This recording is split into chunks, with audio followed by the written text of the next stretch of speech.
check swing, a base hit rolls through. And of course, for the Angels, they just don't want to see this happening with somebody like this. Remember a couple years ago, he came out of a game, same circumstances during the regular season, ended up having to miss close to 6 weeks. All right.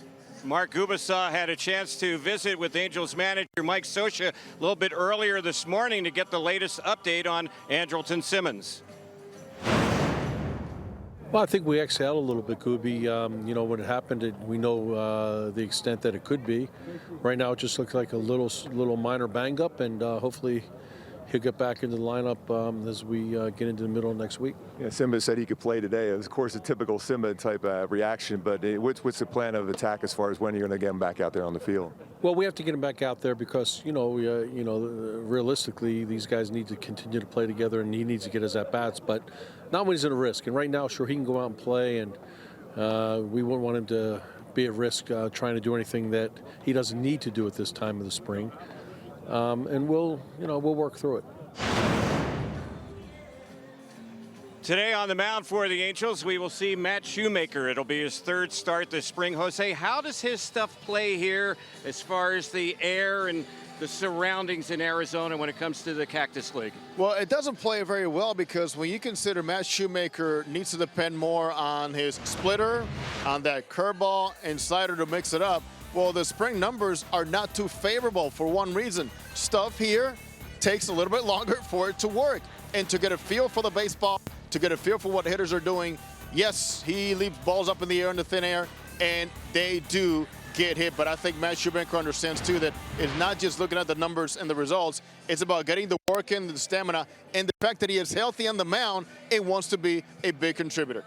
Today, the Angels taking on the Cubs. We'll see their opening day starter for this season, John Lester, and they have the best record right now in the Cactus League. They've done a fine job, and Joe Madden understands that, yes, they want to play with that bullseye on them because he likes expectations and very high overall for the Angels. The challenge is to go out there and continue on with whatever lineup is out there for the Angels to know that there's some battles out there to be won.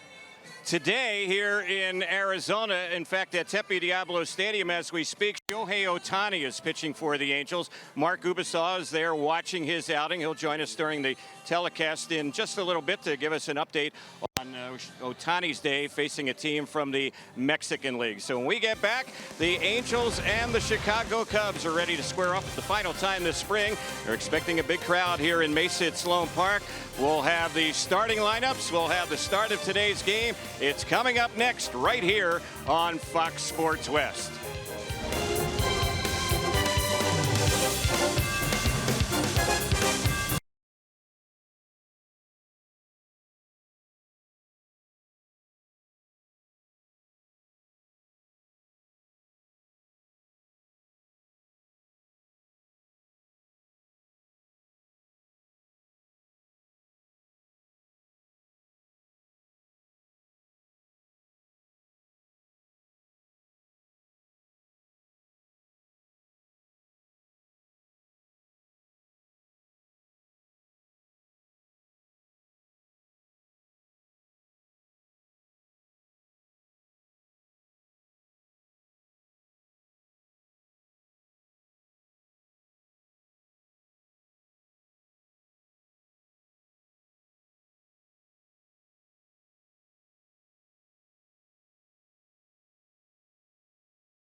Park, beautiful facility here in Mesa, Arizona. Angels against the Cubs. Oh, good friends, Mike Scioscia and, of course, Joe Madden. For Mike Scioscia's Angels visiting team here today, David Fletcher will lead off at shortstop. Batting second, Luis Valbuena playing third base. Batting third, Martín Maldonado, Angels catcher. Chris Carter has been looking really good. He's at first base. And batting fourth, Reimer Liriano is in left field today. Batting fifth. Batting sixth is Eric Young Jr. really slicing the ball nicely as of late. He is in right field today. Mike Scioscia varying things up. Carlos Perez, Angels catcher, today is designated hitter. Perez batting seventh. Caleb Coward will make the start today, showing some versatility today at second base. A Michael Hermosillo is in center field, also getting a different look today for Angels manager Mike Scioscia. For the Cubs, and always lovable Cubs, Jason Hayward is a designated hitter leading off. Albert Almora Jr. is in center field, talented defender. Anthony Rizzo, Mr. Cub himself, is at first base batting third. Kyle Schwarber, a thinner Schwarber, is in left field batting fourth. Chris Jimenez is the catcher batting fifth. Tommy LaStella, looking for a place in this roster, is at third base batting sixth. Batting seventh, of course, is Peter Borges. Speedy Petey is in right field today and also looking to crack this ball club. Peter is in right batting seventh. Mike Freeman makes a start for the Cubs today at shortstop. And David Bodie is batting ninth. He is at second base. All set to go. And well, the action. Here's Terry Smith. And the umpires are at home plate. We're having the exchange of the lineup cards. A few minutes away from the start of today's ball game. Want to welcome everyone who's joining us here on the Angels Baseball Radio Network and Fox Sports West. This is going to be a big crowd here today. The Cubs are one of the top draws, if not the top draw, as far as the Cactus League is concerned. And yesterday, for their game against the Padres here at this ballpark, they had over 12,000. They've had a couple of crowds of 14,000. They've had one of 15,000, and it seems like they're packed in for baseball here today, Jose. It is great, and they have one thing also that's pretty cool in this ballpark is the dimensions, and of course bigger than Wrigley Field for obvious reasons, but also the caroms and some of the curves and some of the curves around the ballpark, foul territory for the outfielders. It's pretty much a similarity as to what they're going to face in those corners especially, and also the curve behind home plate in foul territory. They try to duplicate as much as they can for the catchers and those wild pitches and balls bouncing off the brick. Well, the Cubs are taking the field. They have on the blue tops with the red numerals and lettering, the white pants, and the white pants they are wearing, the pinstripe pants. The Angels have on the red tops with the gray pants. The dimensions here, Jose mentioned some nooks and crannies here at this ballpark, and it's 360 down the lines. In left center, the power alley not much deeper than down in the left field corner. It's maybe about 6 feet deeper, 366 in left center. Dead center 410, and it's a little bit deeper out in right center field where it goes 398. John Lester, who's made 2 opening day starts with the Cubs and figures to make a third. He's been announced as their opening day starter for 2018. He's loosening up with his catcher Chris Jimenez. The umpires today, Roberto Ortiz will be calling balls and strikes, and on the bases, veteran umpires Ryan Gorman, Jeff Nelson, and Chris Guccione. The Cubs own the best record of any team in the Cactus League. They are 10-2-2, so they've lost only 2 of 14 spring training games. The Angels are 6-8 in 14 spring training games. And as far as the games here on the Cactus League slate in Arizona, we've reached the midway point as far as games, with this being game number 15 for the Angels today. Here we are. Mike Scioscia talked about addressing Mark Gubicza this morning on getting Anderson Simmons back on the field, because even though you look up and says it's only March 9th, well, things have really sped up, because before you know it, it is opening day now slated for late March. All right, Jose, we're just about ready to go here on this Friday. David Fletcher, who's had a nice spring for the Angels, batting over 400, will lead it off. Not too many regulars here at all today for the Angels. Maldonado's catching, and Valbuena figures to play his share of games for the Angels. The rest of the players, all players that are bidding for a roster spot somewhere in the Angels system. So we're ready for baseball. Here's the first pitch today, and it nearly hits Fletcher. It was way low and inside. He had to jump out of the way of that one. We're underway in the count. 1 ball, no strikes. Infield at the corners, they're in, including Rizzo is actually still walking in on the infield grass. He's playing up, and the pitch. There's a one hopper hit out near second off the glove of Bodie, but he recovers, and his throw is in time over at first base to get Fletcher. So one gone on the ground out to the second baseman. Our game time temperature on this Friday, 73 degrees, and the first pitch back to Southern California today at 12:07 Pacific time. So here's Valbuena, who used to be a Chicago Cub. Luis hitting .261 here in the Cactus League for the Angels. He's had 1 RBI, and that came on a solo homer. And here's the pitch up and in on the left-handed batter. He's the only left-handed hitter in this lineup against the lefty John Lester. I think it's ideal. Mike Scioscia wants to give Luis Valbuena a longer look and come out here and face a premier lefty. Here's the next delivery, and this is lifted in the air into right field. Going back is Peter Borges, still going back, and Borges out there jumps up and makes the grab. That ball kept carrying out there to right center field, but long out, and that's out number 2. It's good at bat there for Luis Valbuena. Really struggled against lefties last year when he got some of the opportunities and put a nice pass right there against the wall. A good fielder, and Peter Borges tracks it down nicely, makes a nice leaping catch.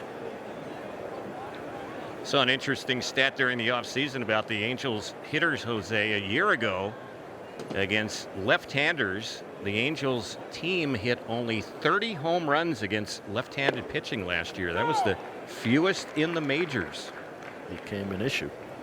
And now with the addition of Zach Cozart and Justin Upton for a full season, hoping for some way better results.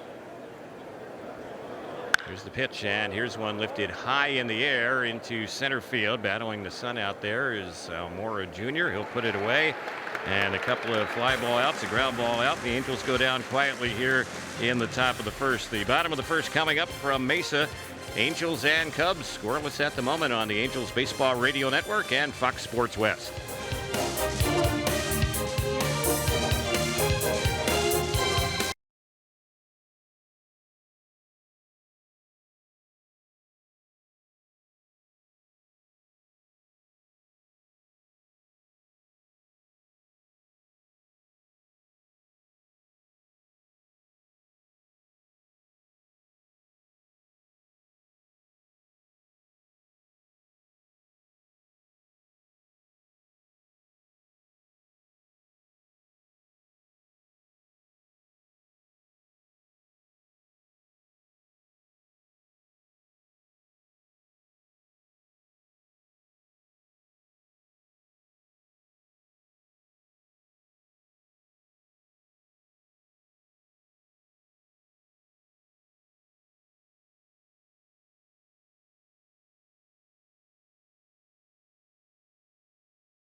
dealer in California. Rotolo is pursuing excellence every day. You can visit them at rotolo.com.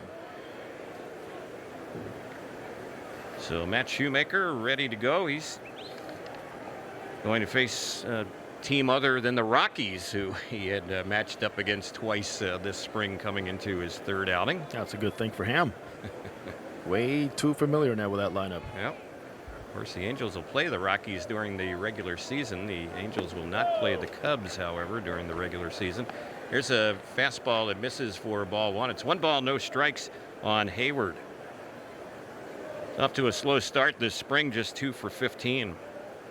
And a year ago, hit 259. The pitch, that one misses. Another fastball, 92 on that one, and the count goes to 2 balls, no strikes. One of those 2 hits came against the Angels, against Garrett Richards, a double to left center field. Still trying to find it. With new hitting coach Chili Davis now aboard. And there's a pitch in there, another fastball. It's a pitch taken for a strike. 2-1. The Angels and the Cubs facing each other for the second time. Saw them last Friday, and this will do it as far as the matchups between these 2 teams this spring. Here's the next one. And Hayward checks. Did he go after that one? Yes, he did on the appeal, and the count now level on him. Brian Gorman making that call at third base. Good job right on it, seeing that barrel across that plane. And Matt Shoemaker with the off speed, obviously, who's got a good feel for that last one. Shoemaker ready, and here's the next pitch. That's lined into center field. Backpedaling is Hermosillo. That ball's over his head, and the ball's off the fence. And that will be a double there. Just cruising into second base is Hayward. He got that double on a 2-strike pitch. Oh, that one, of course, as we talked about in our TV Open, Matt Shoemaker and the issues he's had here in getting the ball down in the thin air, and how he doesn't get the spin or RPMs, of course, affects so many other pitchers. But to him especially, he's getting a good feel for it. Needs those pitches in order to take that feeling into the regular season. And one more that stayed up over the zone, and Hayward hammered it. So here is Almora, their center fielder. His spring has been fairly tough so far at the plate. He's hitting 158, and the pitch, he takes that one. It's right in there for a strike. Good defender in center field, Albert Almora Jr. 3 hits and 19 at bats, but 2 home runs. Hit nearly 300 last season for the Cubs. Right-hander against right-hander as Shoemaker about ready to come in. Check second, delivers. This is line down the left field side, and that is going to bring in Hayward. So that's going to be another extra base hit. Just getting to the ball down in the corner is Liriano, and Almora thought about heading for third. Makes the turn at second, jams on the brakes, and back-to-back doubles have started it off here for Chicago. They lead it 1-0. Elevation is a key for you as a hitter. Anything near those eyes, especially here in spring training, as you're getting your timing and trying to see your foot down, hands going back, anything closer to your eyes with very poor location is going to be ideal for you, as Shoemaker's found out here in the first couple of batters. Anthony Rizzo, the next batter.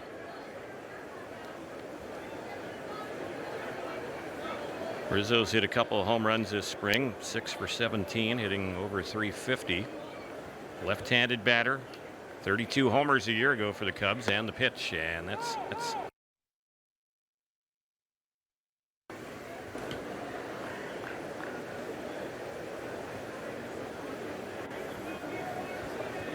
Rizzo's been an all-star 3 times, a Gold Glove winner once. Guy who gets on base as well and hits for power. He had a .392 on base percentage last year. The pitch, he checks on that one, and on that pitch they say he was holding. That was a splitter from Matt Shoemaker. And to me, Terry, Anthony Rizzo goes beyond the baseball diamond where he is a star, but he carries a great torch for Major League Baseball, and he's still affected by everything that happened in his former high school, where he attended some vigils and says it'll be a painful months to come because of that tragedy over in Florida. Here's the pitch, and that one there is another splitter, and that one is chased and missed. So the count's 1-2.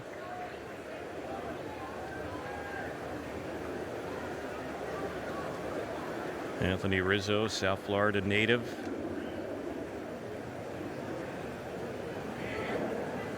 Infield is back, just underway. Bottom of the first inning. Cubs with back-to-back doubles lead at 1-0. Here's the 2-strike pitch, and this is lifted in the air into center field. Hermosillo is waiting on it. He'll make the grab, and he fires to third base and prevents any advancement by Almora. So an easy fly out to center. Rizzo is set down, and here's Kyle Schwarber. Number 12, Kyle Schwarber. Schwarber's having a pretty good spring, hitting over 300. He's had a home run this spring. Guy who really struggled last year, got sent down to the minors for a little bit last season, but still hit 30 home runs. But the batting average a year ago just .211. Yeah, they were very quiet, 30 home runs. And he's a guy who will chase the first pitch. He hit 10 first pitch homers last year. And here's the delivery. That one he ends up taking, and it is in there for a called strike. I think, as you said, he was ready to hack, but he saw a little wrinkle on that one on that breaking ball up in the zone from Shoemaker for strike one. Buckled him just a bit. Former first-round pick of the Cubs. That was back in 2014. 4th selection overall in that draft. Next delivery, and he grounds this one right to second. Coward is playing there today, and his throw will easily get Schwarber on the play. Almora moves over to third. Chris Jimenez will be the next batter. Well, it seems like Matt Shoemaker, along with Maldonado, again insisting and make sure those breaking balls and the off speeds are being doubled up. Last two left-handed batters both have hit the off speed off the end of the bat. So perhaps it's not only about the tumbling action or being down to the zone. It's right now about separation between that splitter and his fastball. So here's Jimenez. And the first delivery on him, he lifts one down the right field side towards the line. Near the seats, running out of room is Eric Young Jr. It's backing out of play. Chris Jimenez has had a good spring himself. 8 RBI. He's trying to win a spot on their roster.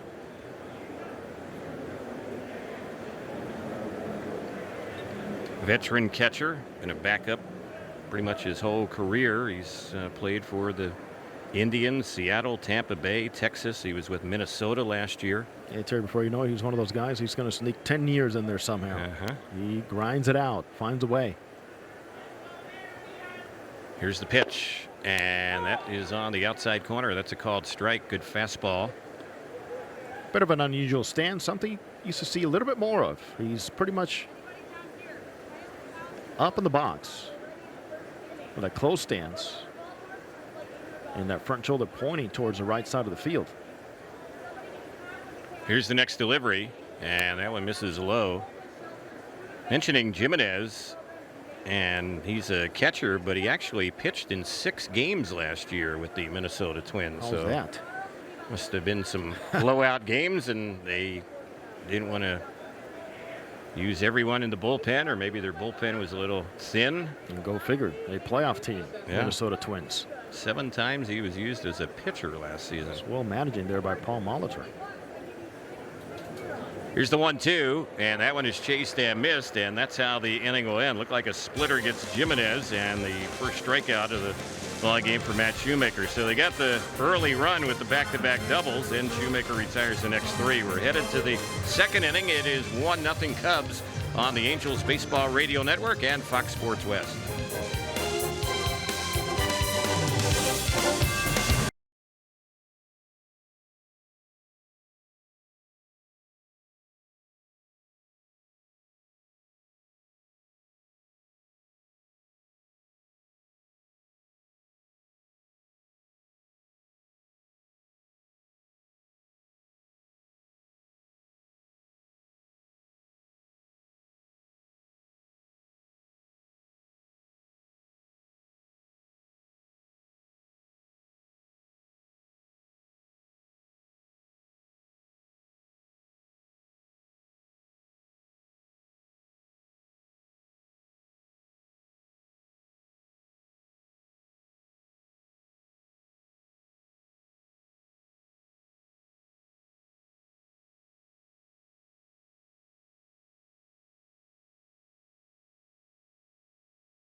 It's 1-0 Cubs as Lester delivers.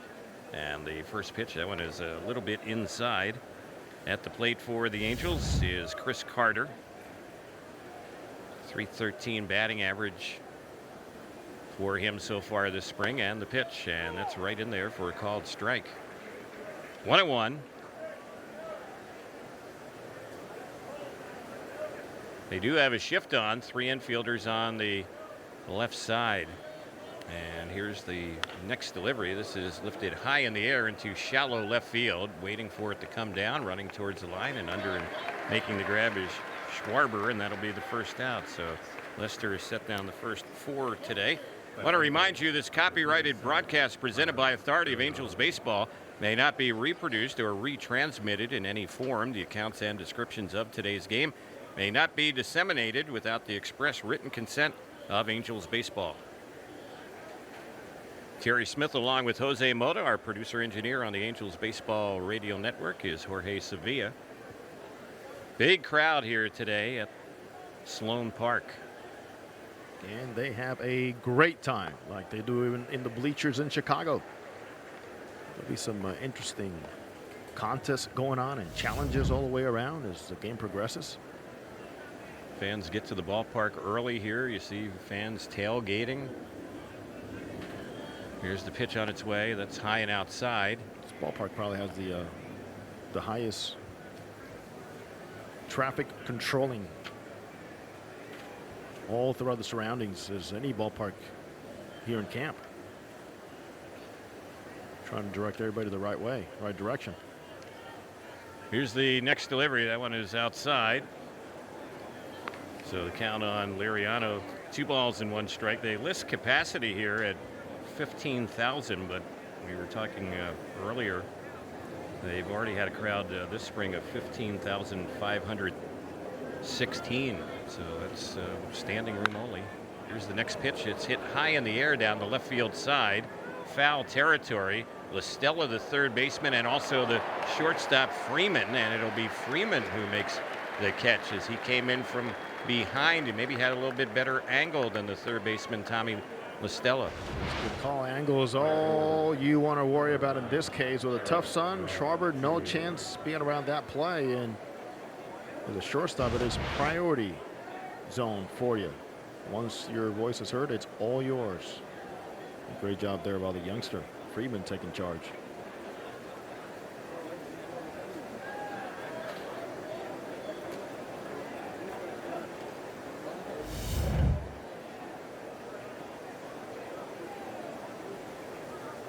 Here's the pitch, and that's lined into left center field, and Eric Young Jr. will get a hit. The ball bounces away from Almora. Young going for second, dives in safely, and he will be at second base with 2 outs. Probably go down as a single and an error on the center fielder Almora as that ball bounced away from him, and that's how they will score it. That's why EY Jr. is such a good fit for this ball club. The way he plays the game, not just taking for granted, just getting the single, but knowing as an outfielder himself, the angle that Almora took, number 1, was not going to keep him from trying to go to second base. Once that ball gets away, it's much easier for EY. Playing alert baseball. So the Angels have the potential tying run at second with 2 outs. Carlos Perez, who's DHing for the Angels today, is at the plate. And the first pitch on him, he hits a fly ball to shallow center field. Should be an easy play for Almora. He's been busy here in this inning, and he will make the catch on it. 3 balls in the air for the 3 outs, and that'll do it for the Angels, leaving a runner at second base. Bottom of the second is next. 1-0 Cubs on the Angels Baseball Radio Network and Fox Sports West.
Tommy La Stella, who's playing third base, left-handed hitter.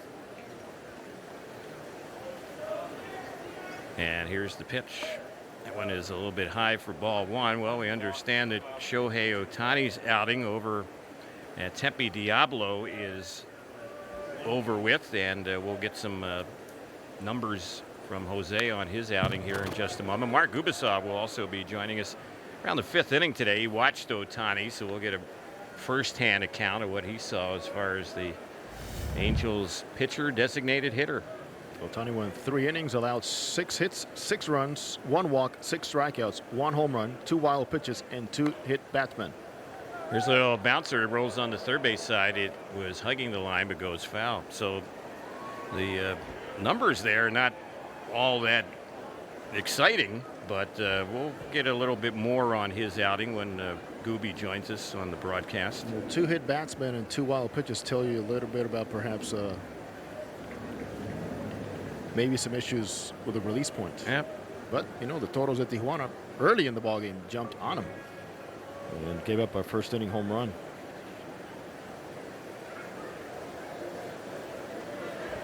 Stella went back, had a bat issue. Now he's heading back to the batter's box. He was in 73 games a year ago for the Cubs and hit .288. And that was another off-speed pitch with good separation between fastball and off-speed there for Shoemaker. And the next delivery on La Stella, and he is down on strikes. Shoemaker gets him.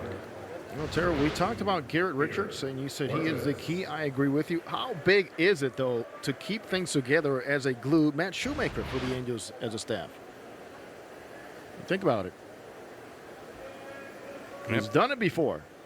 We know, and he knows and understands, it's about health, it's about execution, and it's about pretty much going out there and having this stuff right from the very first inning. There's a pitch in there on Peter Borges. There's many, many people, of course, pulling for a guy like Matt Shoemaker that's had to face some serious issues here the last couple of seasons. Here's the next delivery, and that one is bounced off the leg of Shoemaker, and the ball ricochets over to Fletcher, but he can't handle it. Even if he did, Borges can run, so that's going to be an infield hit, 1-out single. And Mike Freeman will be the next batter. Yeah, Matt Shoemaker obviously had that scary moment when he was struck by the batted ball, fractured his skull.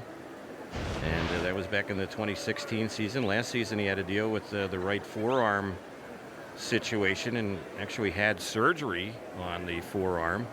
There was a nerve issue affecting him where he had the tingling and the numbness where they couldn't figure out what it was. But certainly it was hard to throw a baseball that way without knowing at the end what the ball was going to do. There's a toss over to first. Back to the bag goes Peter Borges. The thing about Shoemaker, Jose, he won 16 games for the Angels, but that was back in 2014. And since that 16-win season, 22-26 his record the last 3 years. Over a career ERA of 3.87. Just as indicated last season, first inning issues with the ERA over 7. There's a pitch in there for a called strike on Freeman. Which almost tells you about what we talked about in the TV Open about finding those pitches early. And hitters, you know, 1 through 4, 1 through 6 first inning. Just capitalizing on the mistakes that he makes early in the game, which he adjusts later on. Another toss over to first base, and diving back goes Borges. Shoemaker, his career averages around 8 strikeouts per 9 and only walks around 2 batters for every 9 innings. So little tweak here and there and health, and he should be just fine. He's a key member of this Angels rotation. Here's the next pitch. Chopped on the right side and through. Got in between Carter and Coward, and that'll be a base hit, and they have runners at first and second. Freeman's had a real good spring for the Cubs. He's had 13 hits now and 24 times up. Went down and did a very good job. Number 8 hitter getting a look at what the outspeed is doing, where to go look for it. Does an excellent job in getting that barrel at a nice plane.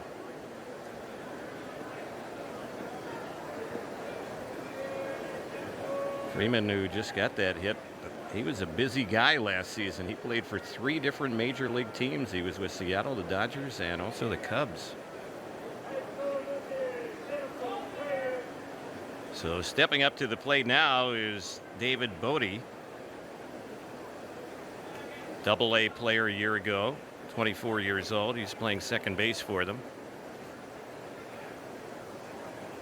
Here's the pitch. He cuts it that one and misses it for strike 1.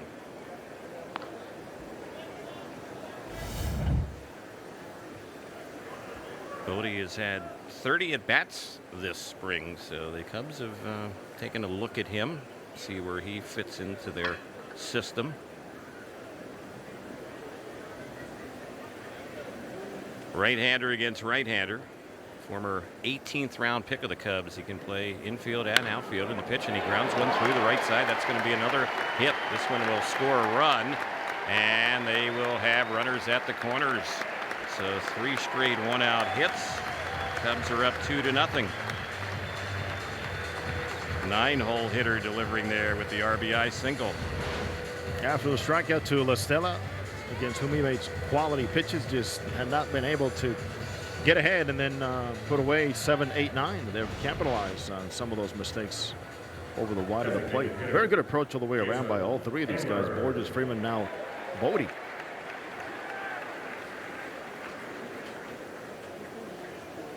So top of the order, Hayward. He started off the game for the Cubs today with a double and eventually came in to score.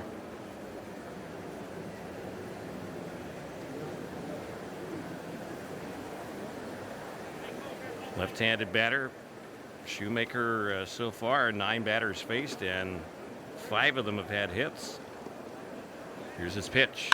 He has one bounce back to the mound. Matt has it, goes to second for 1, relay to first, and that is a double play.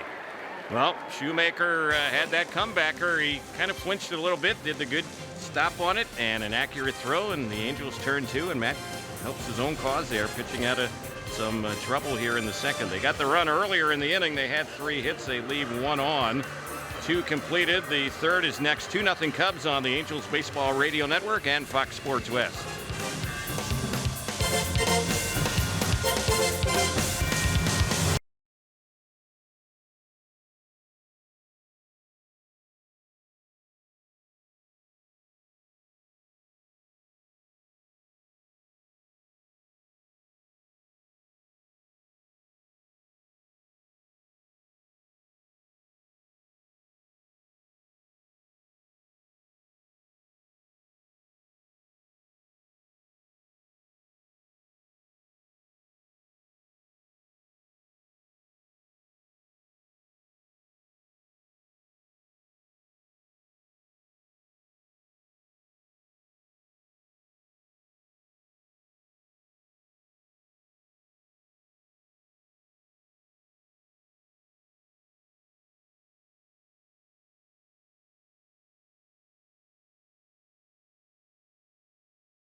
And the first batter up is Caleb Cowart, and the first pitch from Lester, who's been pitch efficient here in the first 2 innings, and that one is taken. It misses ball 1. 1-0. He has, and the Angels have been swinging. 4 batters for the Angels have swung at the first pitch.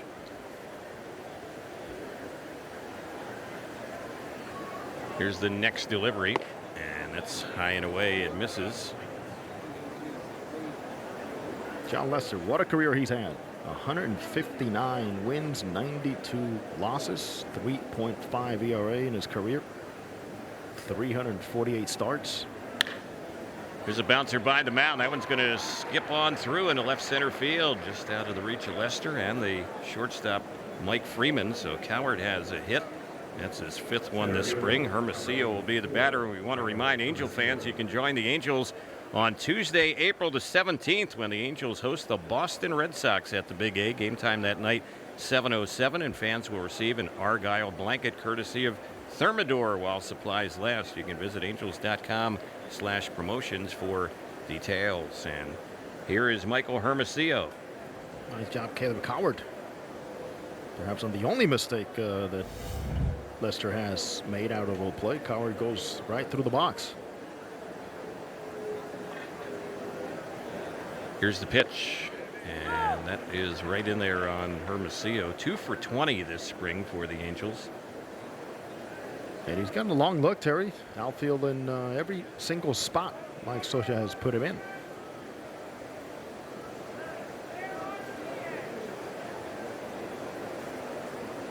Here's the next pitch. This is hit on a hop through the left side of the infield. A one-hop single that rolls on out to the left fielder Schwarber off the bat of Hermosillo, and then throw back to second after Coward made a turn, and boy, he had to hustle back to the bag. So first and second, nobody out, and here's the leadoff man, David Fletcher. Boy, a more athletic Kyle Schwarber in left field takes nothing for granted. Throws a strike almost. Gets Coward as he makes a turn, went too far. Quad alert. Good communication there between Schwarber and the middle infielders. Fletcher grounded out his first time up. They think he might be bunting here as Rizzo is in at first base. Now he's backing up a little bit. Everyone is set. Lester's pitch, no sign of a bunt, and a pitch taken for a strike. And Mike Scioscia is probably thinking, well, like he would in the regular season. Be a nice surprise bunt, but he's thinking Balbuena is next. And not the most favorable matchup, lefty-lefty. Here's the next pitch, and Fletcher checks on that, and they say he went around. So he's deep in the hole here against a very fine starting pitcher in John Lester. It's no balls, 2 strikes.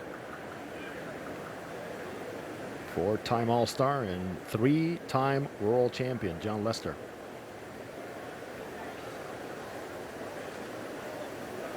Here's the next one on Fletcher, and he cuts it that one and fouls it back to our right, backing out of play. Of course, Lester has had his issues on comebackers and throwing the ball to first base, on pickoffs and throwing the ball to any base. And through the years, you know what? He's altered and made some adjustments, Terry. And this season, what we've seen is he might be throwing a one-hopper to first base on comebackers. Yep. By design. Yep. And who better than Joe Madden to encourage that, right? Somebody that thinks outside the box. Yep. You know, first baseman like Rizzo, why not? So it's 0-2 here. And the next pitch, that's way outside. Snap throw over to first base, and just getting back to the bag over there was the back end runner, Hermosillo. Jimenez fired a strike up to Rizzo. He threw a shot right on the money. Chris Jimenez, talk about the right pitch, a fastball away, just went to one knee and fired away. Great timing play against there by the Cubs. Well, that might have been one. That's reviewable. Regular season, yeah, you're going to challenge that call probably. Here's the 2-strike delivery. It's grounded on the left side. The shortstop has it. Freeman goes to second just in time, and no chance to try and relay it over to first base. So that'll be a fielder's choice. Angels have him at first and third with one out, and Balbuena will be the next batter. He flied out to the right fielder, Peter Borges. And here's a very interesting situation here. Lester and the stolen bases allowed. David Fletcher can go out there at first base and take a huge lead.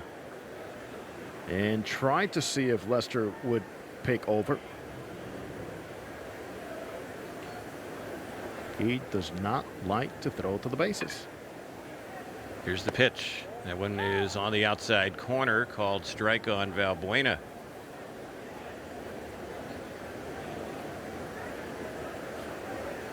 Rizzo over there at first base. And he's off the bag a foot or so away from it. He's got to get off way more. Here's the next pitch, and that one is a pitch that Valbuena takes, and that's in there. So he's down 0-2 here. The last 3 seasons, Lester stolen bases, 44 allowed in 2015. Then he's really gotten good at holding and distracting the runner. Only 28 in 2016, and allowed 19 last year with 12 caught stealing.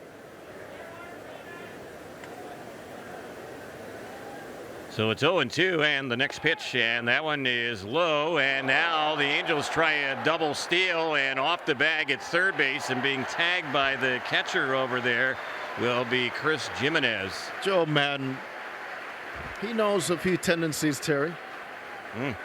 And it was a delayed steal call by Mike Scioscia, as we saw it executed perfectly here last week. This time, absolutely not. Runner at third base is going on the arm action by the catcher, and Joe Madden had Jimenez throw a fake, and that pretty much did it. Yep. After Fletcher broke, Jimenez, after receiving the pitch, faked the throw to second, and that got Cowher too far off a third, and he was caught in no man's land. Two good friends in opposing dugouts and know each other very well with those tendencies. And there's a pitch in there for a called third strike. That was a rough at bat there for Valbuena, who's not happy at all with some of those calls by the home plate umpire Roberto Ortiz. The inning ends on the caught-looking strikeout, and Angels, who had a couple of hits, fail to score. We're going to the bottom of the third, still 2-0 Cubs on the Angels Baseball Radio Network and Fox Sports West.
Inning.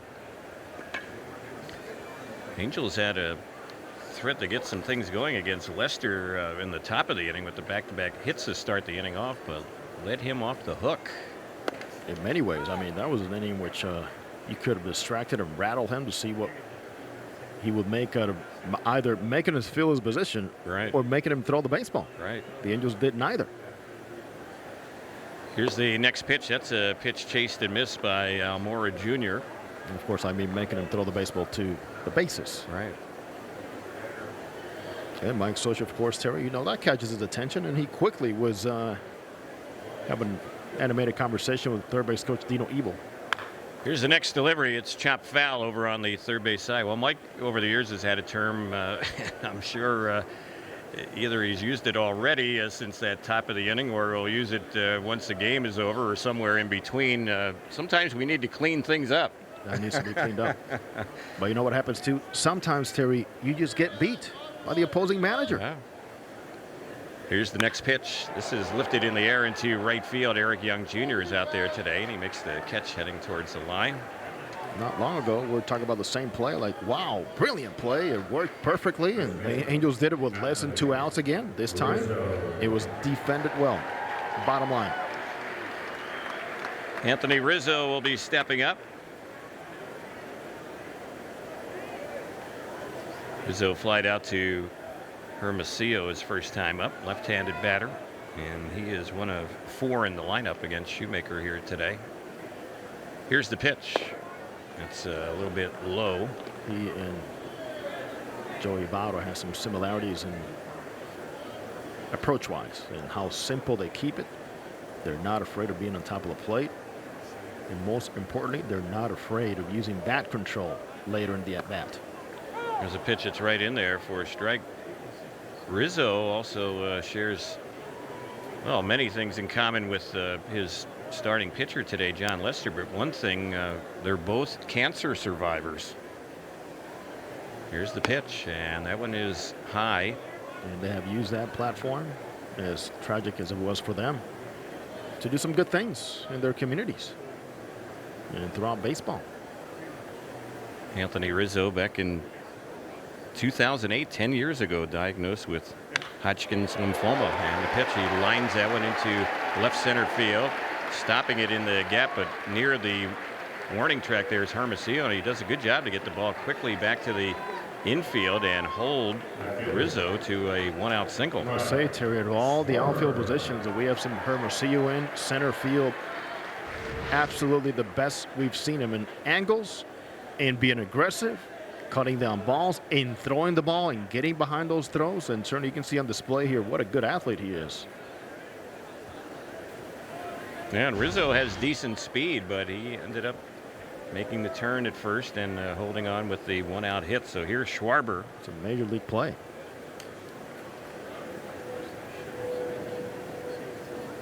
And the pitch on him, he chases it and misses it for a strike. Here's something I hadn't seen since Little League. As Shoemaker was coming home, Rizzo still standing at first base. Like that rule, you know? No lead. That's right. And I don't know if he was looking for something perhaps inside Maldonado's glove or trying to get a peek there. Now he's got a regular lead. Man, a pretty good one over there. Looks like he wants to run. Yep. Here's the next pitch, and that one is low. In fact, that was a bigger lead than Fletcher had against Lester in the top of the inning. I agree with you.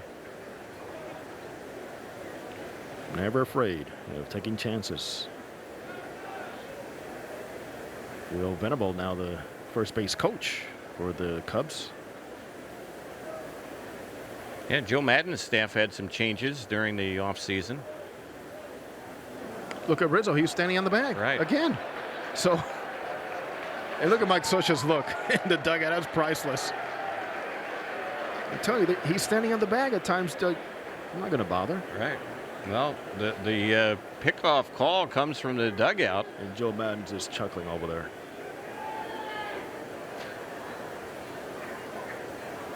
Now Rizzo has a good-sized lead over at first base, and the pitch to the plate, and that one is a little bit high and away.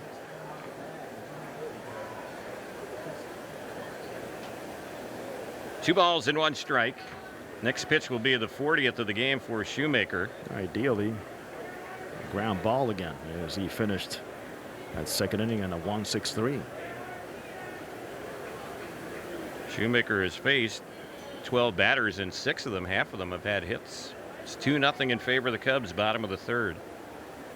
Here's the pitch, and that is a check swing. Did he go around? No on the appeal. Now some changes, as he mentioned. Now his pitching coach is Jim Hickey, who Joe Madden had for so many years, successful years for the Tampa Bay Devil Rays and Rays. Chili Davis, hitting instructor. Brandon Hyde is now his bench coach. And happy birthday to your good friend, Brian Butterfield, now coaching third base. He's their third base coach. Here's the pitch. That's drilled to right field. It's well hit and gone. So Schwarber, two-run homer there. Second home run for him this spring. That's going to give the Cubs a 4-0 lead. Home run balls hurt Shoemaker this spring. 4 allowed this spring. Yeah, Schwarber, a very patient hitter, but certainly aggressive early in counts when he needs to be, as Terry alluded to in his first at-bat. He'll jump on you early. First pitches here, he's just looking for something up in the zone as he rolled over off the end of the bat, his first AB, and makes a quick adjustment. And at the plate now, trying to bunt a ball and fouling it off right near the plate is Chris Jimenez. So the Cubs have scored in all 3 innings. They're up 4-0.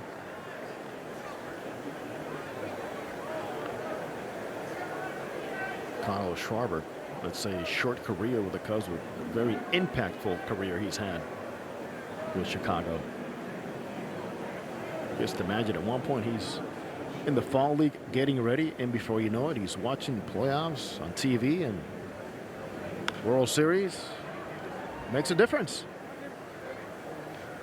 Kind of changed up things as far as his off-season conditioning program, did Schwarber. Truly respect that for a young player. No balls, 2 strikes to count.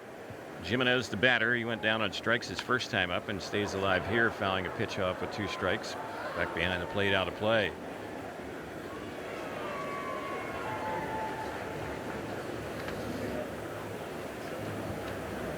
The Cubs have won their last 4 in a row here this spring. And they're up in this one. Here's the pitch, and that is chased and missed, and he got him, struck him out, gave him a split finger fastball there. Second time he has struck out Jimenez today. 3rd strikeout for Shoemaker, and with 2 outs, here is Tommy La Stella. Mark Gubicza will join us in the 5th inning and give us a full report on what he saw today over at Tempe Diablo Stadium from Shohei Ohtani against the Tijuana team. Here's a pitch on its way. That one is low on La Stella.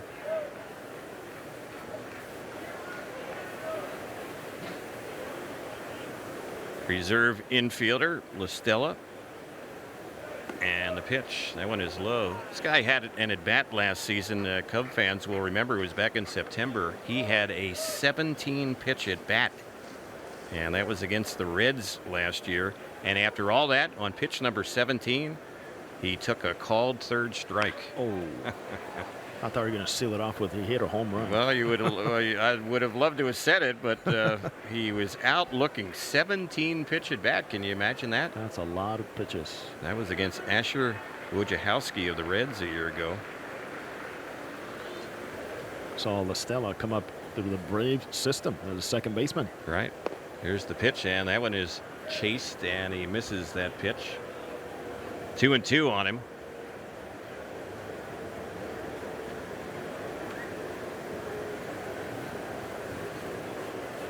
Infield is back. In fact, Coward is back on the outfield grass, and there's one that's just tipped foul by La Stella. He stays alive. As those fingers get a little more moist, you can see Matt Shoemaker going to his pants a little bit more, but also is more beneficial, advantageous for him. And that moisture as he grips that splitter, you can see the difference in the swings and the tumbling action has had here in this Stella at bat. Here's the next one, and it's popped in the air on the left side. The third baseman Valbuena is in foul territory. He'll make the grab, and that's how the inning will end. But they get a couple more on the 2-run homer by Schwarber. And as we head to the 4th, the Angels down 4-0 against the Cubs here on the Angels Baseball Radio Network and Fox Sports West.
The Angels 4-0. Martin Maldonado will lead things off, and we mentioned earlier Mark Gubicza was back at Tempe Diablo Stadium this morning to watch Shohei Ohtani's outing, and he joins us here in our booth. And Gooby, we talked about the numbers. They didn't look real encouraging, but you saw it firsthand. What'd you think of how he pitched today? All right, Terry Jose, being there, watching, his mechanics, I think, are fantastic. Great balance over the pitch and rubber. There was a lot of positives. You're going to look at those numbers and runs. There was a few opportunities where the runs wouldn't have been scored if you having the normal 5 Gold Glovers out there in the field. But that being said, there was a couple pitches. The home run he gave up, first pitch swinging fastball and turned on a left-handed batter, and another double that was hit to left center field on a breaking ball. He had the hitter set up perfectly, but he just got around the breaking ball and it got hit pretty hard to left center field. But stuff-wise, touch 97, consistently around 92, 95 on his fastball. Slider, firm, sharp. Splitter, I thought at times, you guys have seen it probably a few times now, where he spiked it a little bit, got a little bit too quick. Curveball, I think, is still a work in progress. Some good, some he left out there over the plate. Maldonado just popped out to left field to Schwarber for out number 1. Chris Carter will be the batter. And who was it? Rene Rivera was paired up with him today behind the plate. Yeah, I mean, even you could see some, granted, we always talk about his fastball. It's fairly straight, it's firm, but he threw a couple good fastballs, I felt, with good movement. And Rivera catching him for the first time, at least in game-type action, it was a difficult thing for him, and he got acclimated as the game progressed. Couple strikeouts in the course of the game, though. He went high, firm fastball that I liked. And he did hit 2 batters. Granted, you don't want to do that, but I think for him to be successful at the major league level, he's going to have to pitch inside, and I thought they were pretty effective, even though he got the same guy twice, and it didn't feel real good for him. How amped up was that other ball club? Yes. And ready to play? I mean, from the very first hit they got, there was a home run. They were high-fiving each other in the dugout. The most difficult thing, and you know this, Jose, too, when you're facing a club that everything is on the line, you want to go out there and show something in that game, it is very difficult. They weren't necessarily chasing breaking balls. You'll see that a lot more at the major league level, where they'll chase a good breaking ball fairly close to the strike zone. They were not doing that. They were sitting and looking fastball.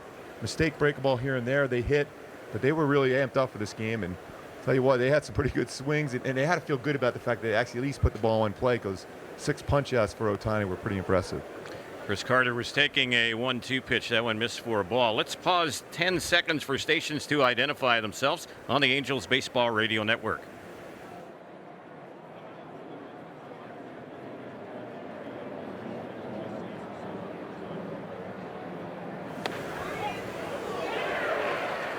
On a 2-2 delivery, Carter is called out on strikes by the home plate umpire, Roberto Ortiz. That was a delayed call, and Carter not too pleased with the outcome there. That's the second out. 2 are gone.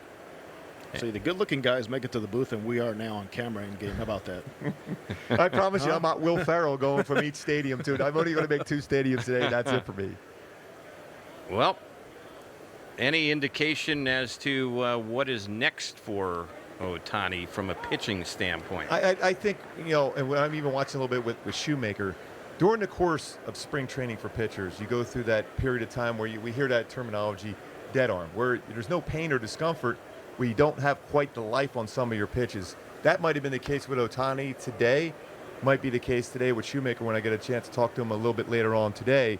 You feel good, you feel like you're hitting your spots, you just don't have that zip on the ball, and it's all about gaining that arm strength the more you pitch. So I've always was a big believer, you don't look at results, especially results for pitchers out here in Arizona where the baseball flies, not necessarily get that sharpness you want on your breaking ball, but it's getting that work in and staying healthy and hitting your spots and getting your work in. Now, you're big into demeanor and presence on the mound. How did Ohtani respond today to the adversity in body language? Great point, Jose. I thought he was really good, even a couple plays or a couple ground balls just by infielders. Give me the baseball, I'll try to get a double play ball. He got a couple good ground ball outs on fastballs down. I've heard before these guys that rides the fastball up. Got some ground ball action. I thought there was a lot of positive as far as that part of it, and he's always under control. His composure is outstanding for a 23-year-old. On a 1-2 pitch, Liriano chases a high one, and he is out on strikes, and Lester wraps up the inning with a strikeout as he sets down the Angels 1-2-3. Things quiet for the Angels in the fourth. The bottom of the inning is coming right up. It's 4-0 Cubs. here from Sloan Park in Mesa on the Angels Baseball Radio Network and Fox Sports West.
Well, as we start the action here in the bottom of the fourth inning, the first pitch, Peter Borges of the Cubs dropped down a bunt in front of the plate, and Shoemaker hustled off the mound, scooped it up, bounced the throw over to Chris Carter, but he handled it, and one pitch, one out on the bunt try. Big smile, great play, great reaction, and also the big man at first base with a beautiful scoop and really getting way out there, almost with the splits in Chris Carter. Here's Mike Freeman getting set to bat. He singled his first time up. Left-handed batter. And here's Shoemaker's pitch. That is in there for a strike. Well, Mark Gubisaw was at Ohtani's outing at Tempe Diablo Stadium earlier today. Any people there to watch that one? Yeah, you know, there was a lot of people there. A lot of, obviously, Japanese press were there, and a lot of fans came in there and were kind of surprised the fact that they were going to watch batting practice, and all of a sudden the game came about at 12 o'clock and Ohtani taking the hill, and the excitement level was pretty strong there. And that was fun to see. And, you know, we just saw that nice play by Shoemaker fielding his position. Ohtani, you talk about a real good fielding pitcher. He had a couple ground balls back up the middle and really in good position to make plays. So, again, you're going to see stuff and read about stuff as far as numbers for Ohtani, but from a perspective, looking at it from my angle as a pitcher or a professional baseball player, I thought overall his stuff was there. You can't always look at numbers, especially here in Arizona, especially when people write about it and saying, well, he didn't throw 100 miles an hour. Well, he touched 97. He was sitting at 92, 94. Sharp slider, split. Again, that's a work in progress. It's a pretty good pitch, but we talked about it a lot. The curveball and the split in this environment sometimes in spring training is not the best to be able to judge a pitcher. 1 ball, 2 strikes here on Freeman. Shoemaker's at 56 pitches, his third start this spring, and that one misses low. 2-2.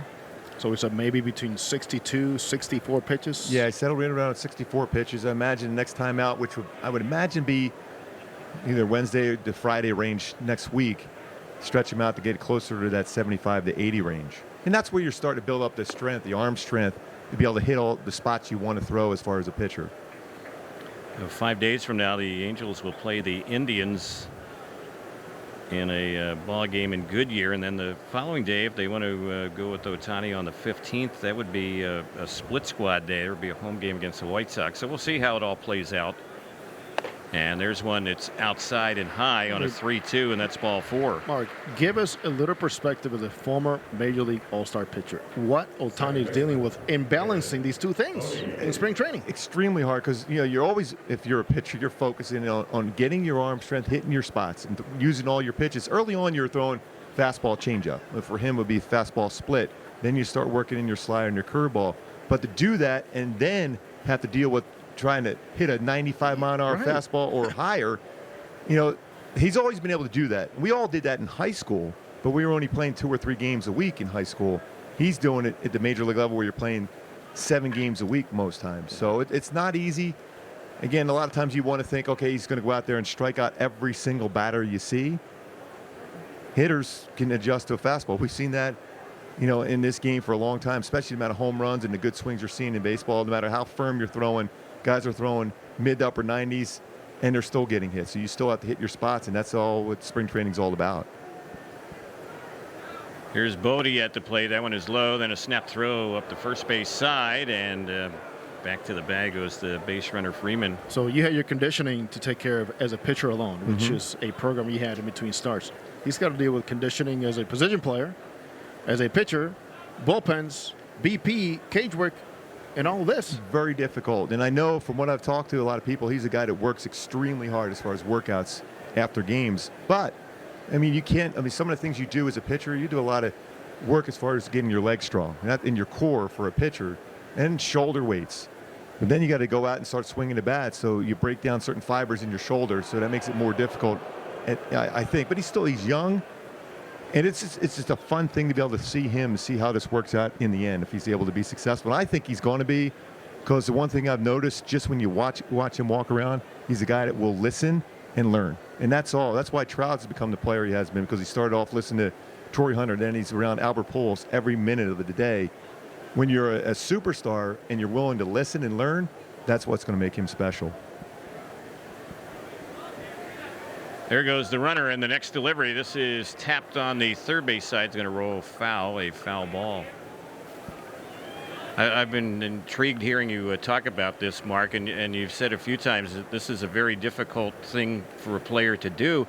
Some people would say it's impossible for a player to do at this level. But you see in the last couple of amateur drafts, you're seeing a number of pitchers and position players, two-way players that might be given that opportunity. Now, if Ohtani's successful at that, sure, it's going to be something as big, especially when you look at 25-man rosters now. And when you look at this Angels roster, what are you going to do as far as extra players? If you can settle in and be that guy that can start a game and then be able to DH or play a position and be successful, all of a sudden you can carry an extra position player. Yeah, he might be the guy that opens the door for a lot more of this at the major league level. Only time will tell. And there was a few people that said that Bo Jackson wouldn't be able to play baseball and football. Deion Sanders, Brian Jordan, guys like that said you couldn't do both. Well, they were pretty good doing both. Right. Yep. There's always some exceptions to the rule. Like you, Terry. The Rock. Yes. 1 ball, 1 strike to count. It's 4-0 Cubs here. We're in the bottom of the 4th inning. And Shoemaker bluffing a toss over to first base. Tell you what, though, going back to Ohtani again, guys, we've seen that slider, that Corey Kluber or Dave Steve type slider he has. But what I really liked seeing today, he had a couple really firm fastballs. He got swings and misses today in that game. Upstairs, above the belt, with real good velocity behind it, and they were sitting fastball, missed it. Here's the pitch. This one is absolutely clobbered into left field, and it is gone. David Bodie, first home run for him this spring, and that was a no-doubter. And the second one that the Cubs have hit here in the first 4 innings, and now they lead it 6-0. We said it time and time again how tough it is for Matt Shoemaker to go out there and consistently finish out pitches. That was 82 miles an hour. And just had hit me hard, ridden all over it.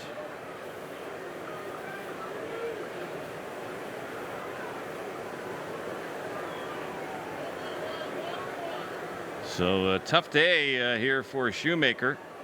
Hayward will be the next batter. Cubs have scored in every inning here today. And the pitch, that one is in there for a called strike. Yeah, I know you guys remember this, and you probably still do it. When during the spring training, you always get a newspaper. At least some of us still get a newspaper. Otherwise, you're looking online. But you always look at and pick out the line of the week. And there's always a pitcher that really, no matter what he does, and you're talking about upper echelon pitchers that just get covered during the course of the game, and it's one of those things. We mentioned there's times where you feel good, and the hitters are finally getting their timing together. They were out. Most hitters are sitting and hitting fastballs early on batting practice.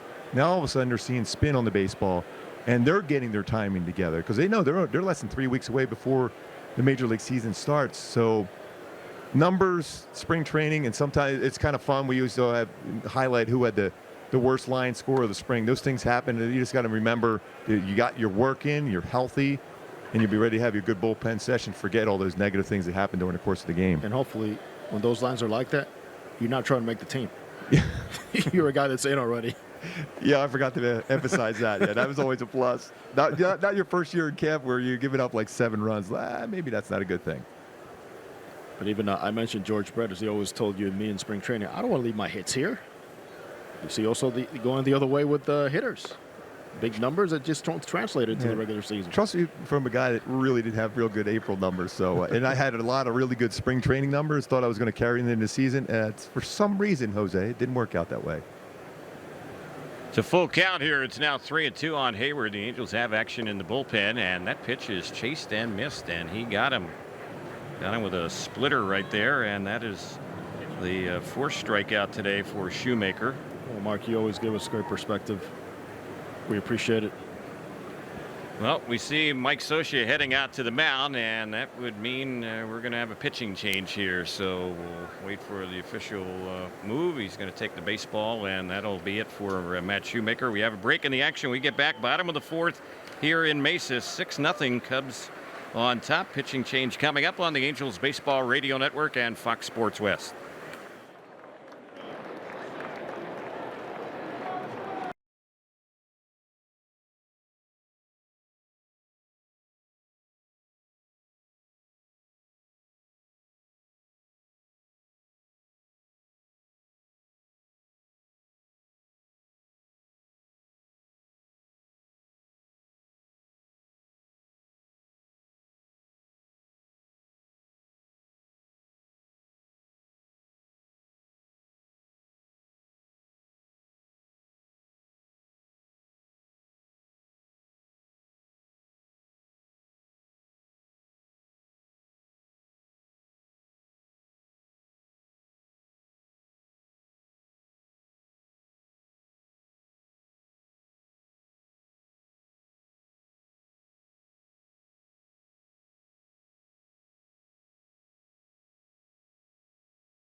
Fielded there by Fletcher, and that will be in time. And now Moore and the Cubs are retired. I want to thank Mark Ubisoff for stepping up. We'll see you after the game on Angels Live on Fox Sports West. Jose, what a pleasure to be able to hang with you guys here. Thanks for getting me on TV, too. All right, we are headed to the 5th inning. It is 6-0 in favor of the Cubs here on the Angels Baseball Radio Network and Fox Sports West.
Eric Young Jr. will lead it off, and John Lester is still out there for the Cubs. So we'll see if he goes all 5 innings or if they just want to have him face a batter or two here in the top of the 5th.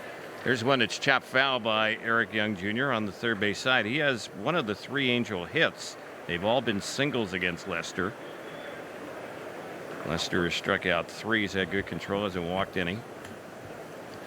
And here's his next delivery, and it's chopped right to the shortstop, handled there by Freeman. His throw in plenty of time, and that'll be the first out. So Lester has set down the last 6 in a row. Another hard hit ball by Eric Young Jr. Got to feel pretty good about that single to left center field in his first AB, and also about the contact made here against Lester. 2 times, 2 solid barrels. Carlos Perez, who flied out the center, will be the next hitter. 3 2/3 innings, 8 hits, 6 runs they were earned, 1 loss. We'll check things out on the out-of-town scoreboard on this Friday in just a moment. And there's a slow curveball right in there for a called strike. Out-of-town scoreboard is powered by the 2019 Jeep Cherokee. Embrace every new opportunity with a newly redesigned exterior and 31 highway MPG. Test drive one today. Here's another bouncer. It's hit on the right side this time, and Bodie, the second baseman, will throw out Perez. So 2 quick outs. 45 pitches for Lester. He's been very economical. Around the Cactus League, 3rd inning, no score. Royals split squad against Arizona. The other Royals split squad is tied with the Dodgers 1-1 in the 4th. Royals and perhaps a reunion again with Mike Moustakas. Apparently so. Oh. For a bargain basement price, the way it looks. And other action in the Cactus League today. Giants trailing Seattle 5-2. That's in the 3rd inning. There's a pitch taken outside by Coward. Remember where Ichiro says he would like to face Ohtani, actually, like on the mound and pitch to him? Yeah, I heard that. Ohtani very humbly said the other day, well, if I'm on the team, yeah, I'm looking forward to facing Ichiro. Yeah. 2 balls, no strikes. Padres lead the White Sox 2-0. That's in the 3rd. Cleveland shutting out Colorado 6-0 in the 3rd, and they will be playing a night game in Goodyear tonight. Cincinnati hosting the Texas Rangers. Here's the delivery. That's a called strike. Around Florida in the Grapefruit League. A lot of finals. Mets and Detroit played to a 4-4 tie. Pittsburgh beat Philadelphia 5-4. Miami over Boston 5-4. Minnesota beat Tampa Bay 4-3. Toronto an 8-5 win against Baltimore. 2 games under the lights in Florida. Here's a bouncer hit on the third base side, and a nice stop by La Stella, and then a nice pickup over there on the bounce throw by Rizzo, and the Angels go down 1-2-3. The other 2 games in Florida, night games, Yankees at the Braves in Florida, and St. Louis will play the Astros. We are headed to the bottom of the 5th here in Mesa, and it's Chicago up on the Angels. Cubs lead at 6-0 on the Angels Baseball Radio Network and Fox Sports West.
6-0 Cubs.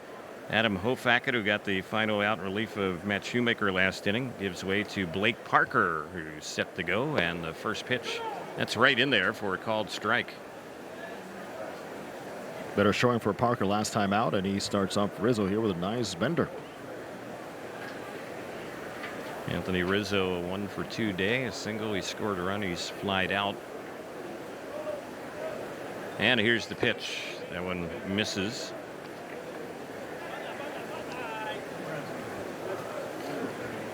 Blake Parker last season appeared in 71 games for the Angels. He was the guy the Angels had claimed on waivers after the 2016 season, and he turned out to be one of the Angels' top relievers last year. Claimed, reclaimed by other teams, claimed again by the Angels, eventually brought to camp.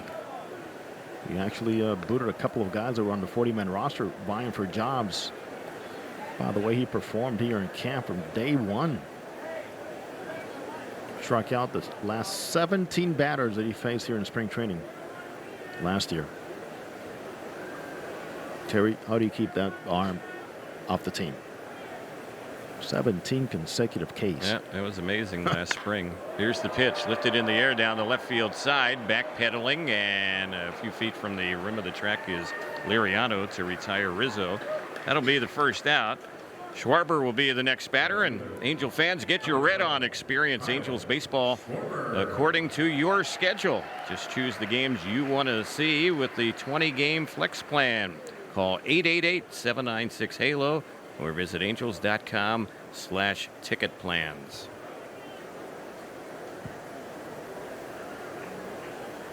Schwarber, a 2-run homer in his 2 times up.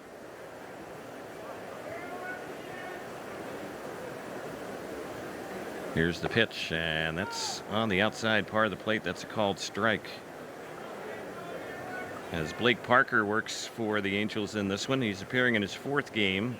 Coming into this one, 2 2/3 innings, 7 hits allowed, 4 earned runs. And the pitch, that's outside. That's one pitch he's trying to get back. Get a feel for that curveball. You can see on that one, trying to get it back to where he just releases consistently in front of him and doesn't overthrow it.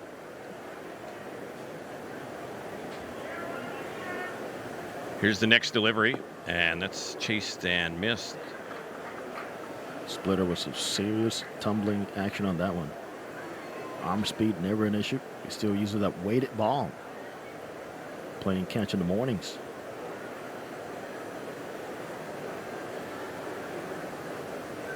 Here's the next pitch, and that's low and inside.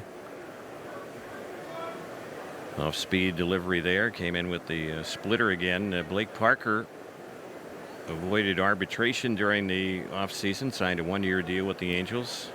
Guy who began his pro career back in 2006 as a position player. Very happy to sign that 1-year deal. Biggest payday of his life.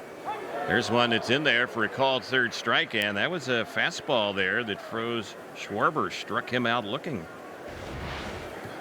So 2 up, 2 away. Jimenez, who has a couple of strikeouts, they were against Shoemaker. He'll be the 3rd batter in the inning. You can become so aware of the curveballs that you saw, the splitter that you know at some point he's going to have to repeat and throw, and before you know it, you're being pitched to backwards, and he threw a fastball where Schwarber just could not pull the trigger.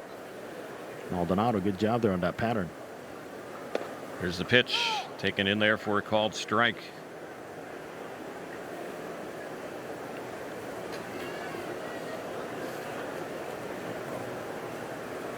Tomorrow the Angels will have a split squad day. Pair of games against the Giants, one in Tempe, the other in Scottsdale. We'll have the game in Scottsdale, and that's going to be Andrew Heaney, and he will be opposed by Tyler Beatty. And then in the other game against the Giants at Scottsdale Stadium, Parker Bridwell will face Andrew Suarez. So we will be in Tempe Diablo.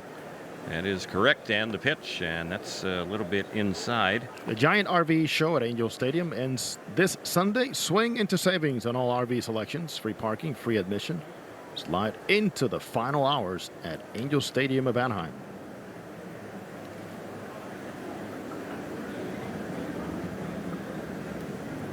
Here's the next pitch from Parker. That's low and outside. Splitter missed, and the count now is 2 balls and 2 strikes. After that split squad day tomorrow, Angels will also play at Tempe Diablo Stadium on Sunday, and again on Monday of next week. We'll have a day off on Tuesday. Here's the pitch. That one is low. So it's a full count, 3-2 here on Jimenez. Angels down in this one 6-0, and the Halos have dropped the last 3 in a row here in Cactus League play. 6-8 overall, the spring record, and the pitch. That's tipped foul. Pretty good at bat here for Jimenez, hanging in against Parker.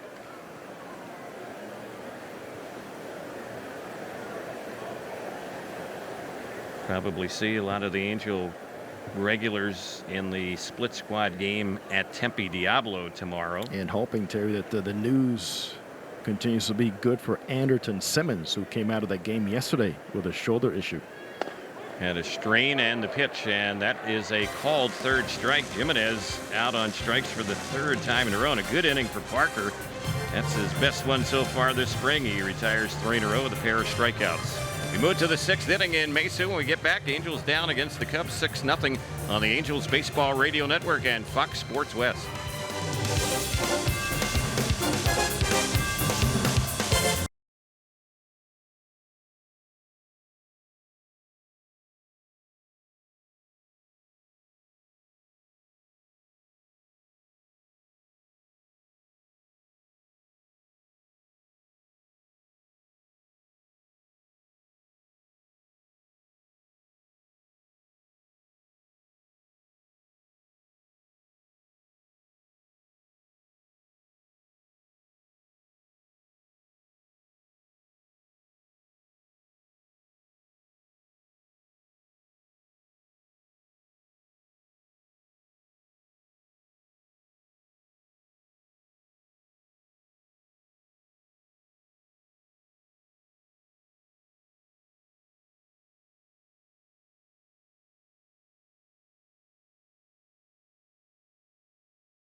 By a score of 6-0, they have a new pitcher in the ball game, and it's the guy who figures to be their closer this season, Brandon Morrow. So he takes over for John Lester. Lester gave them 5 shutout innings. He allowed only 3 hits. He did not walk any, and in the strikeout department, he had 3. They also have a new first baseman. Former Angel Efren Navarro is playing first base. They have a new left fielder, that is Winton Bernard, and a new center fielder, and that is Jacob Hanneman.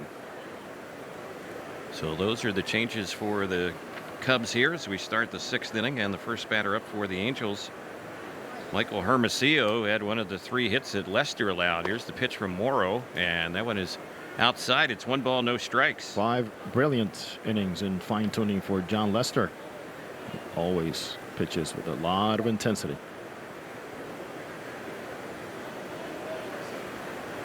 Here comes the next pitch, and that was on the outside part of the plate. Trying to hold up on the swing was Hermosillo. On the appeal, they say he went around. So it's 1 ball, 1 strike.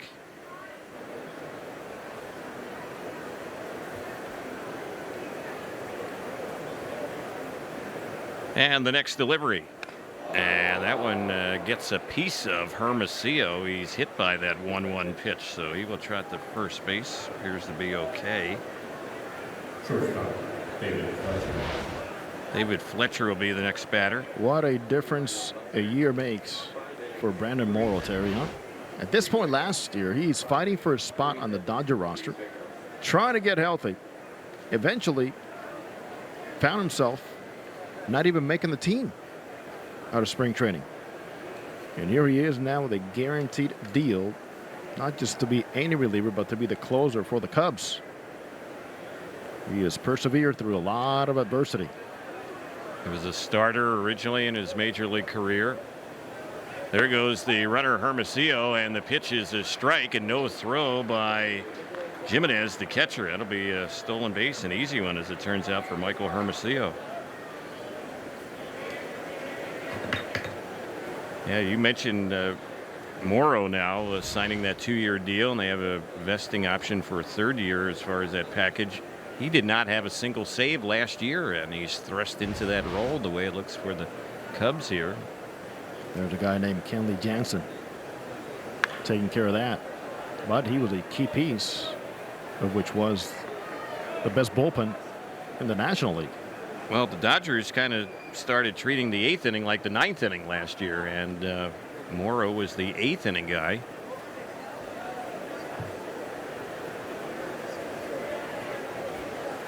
No balls, 2 strikes. And here's the pitch. This is chopped foul right by the plate. There's something you don't hear very often. Regular season or spring training. 49 total pitches through 5 innings for John Lester. Okay, Terry, 49. Yep. 35 strikes. Cruise control. Yep, he was on top of his game. Angels, though, did not travel many of the regulars at all here today, but it's not to take anything away from Lester's outing. There's a pitch that's taken by Fletcher, and that is a called 3rd strike, so he is out, and that'll be the first out here in the Angels' 6th inning. Brandon Morrow, fastball. We've seen him hit 98 in the past. He'll sink it as well. He's always had a good slider, kind of a cut fastball he'll use. He has a splitter. His change up, and he'll throw a curveball. Remember those days when we saw him come up as a young stud starting pitcher in Seattle Mariners? Former 1st-round pick of Seattle.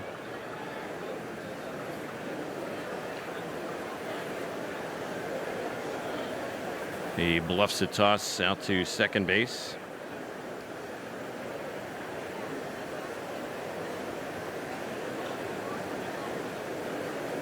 Morrow, you mentioned a lot of injuries in his past. He's also a guy that has diabetes. There goes Hermosillo. He's running on that one, and he'll easily steal 3rd base. So he had 2 easy steals here in this inning as Michael Hermosillo without a throw to either base, 2nd or 3rd. Oh, Mike Scioscia open to that. We're giving it to you. Go ahead. So now a hit or a fly ball deep enough to the outfield means a run. Angels trying to get on the scoreboard, down by a 6-0 count in the pitch. This is lifted high in the air into right field. Peter Borges is out there, and he is going to make the catch a couple feet from the rim of the track. Hermosillo will tag and score easily. So the Angels get on the scoreboard thanks to Valbuena on that sac fly. Oh, Valbuena, a big smile. So go out there and buy dinner this afternoon for the youngster who got to the RBI. At the plate, Martin Maldonado. Here's Maldonado, who's hitting out of the 3-hole today. He had 0 for 2 day against Lester, a couple flyouts against them. Terry, and what could have been just another F9 because of Hermosillo running, and Mike Scioscia and Dino Ebel helping him out, turns into a sac fly RBI. Yep. Here's the pitch. This is smacked on the left side. Long throw by the shortstop, and the throw is in time by Freeman, and that's how the inning will end. Angels do get their first run and did it in the inning without a single hit. We are headed to the bottom of the 6th. It's 6-1 Cubs on the Angels Baseball Radio Network and Fox Sports West.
great partner of the Angels and Major League Baseball.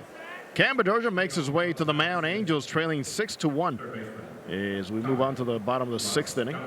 The Cubs 6 runs on 8 hits, 1 error. Angels 1 run, 3 hits, and no errors. So the new pitcher, as Jose mentioned, Cam Bedrosian. He takes over for Blake Parker.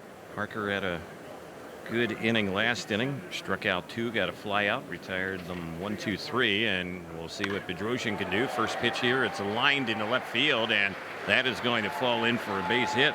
Tommy LaStella greets Bedrosian with a leadoff single. At the plate, Peter Borges. And now looks like we're going to have a pinch runner for LaStella over there at first base. We'll see who they bring in to replace him. First base, number 3, Jesse Hodges.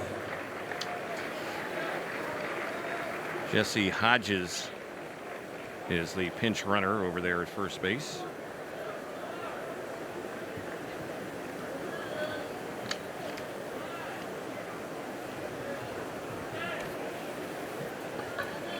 So we'll pick up the Angels' defensive moves here in the inning, and the first pitch, Peter Borges in there. Former Angel takes that one for a strike. He's had a 1-for-2 day. Angels have a new shortstop. Connor Justice is playing that position right now as he takes over for David Fletcher. New third baseman is Riley Unroe, and the pitch popped in the air into right field, and making the running catch on it is Zach Gibbons, who's now playing right for the Angels. So that'll be the first out. The pinch runner holds over there at first base. Mike Freeman will be the next batter. Zach Gibbons has done a fine job in right field, reading the balls off the right-handed batters as it slices. Well, make a nice diving play to his left. Took about 6-7 steps a few days back.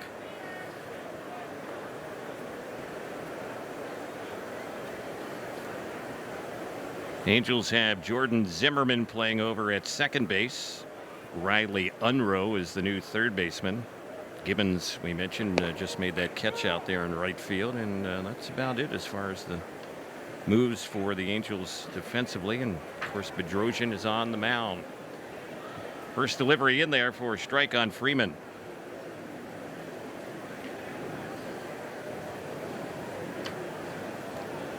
Cam Bedrosian is set, facing a left-handed batter, and the pitch that's sliced and just out of the reach of Justice, the shortstop, and that one's going to split the outfielders and roll all the way out to the wall. Going into third base, being waved home is Hodges. Throw to the plate with the tag, and out at home plate is the Angels catcher Martin Maldonado. Got that tag on Hodges, and the Angels cut down that runner, trying to score all the way from first base on the double. Oh, lining up for your cutoffs and relays, a big part of spring training for the regular players. For the youngsters, stress even more, even though shortstop makes a cutoff throw as the ball's tailing away from it like a slider. He does a great job adjusting his body and turning, and then throwing a strike to Martin Maldonado, who is in a very good spot in position to apply that tag.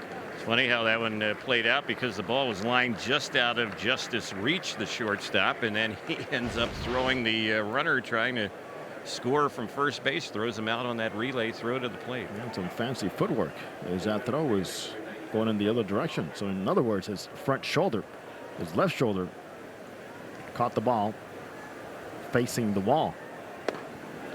At the plate now is Bodie, and he swings and misses that one for a strike. Looks like we have a pinch runner for Freeman out there at second base.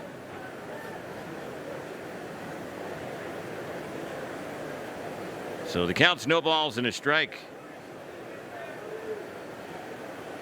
Carlos Penalzer is the pinch runner.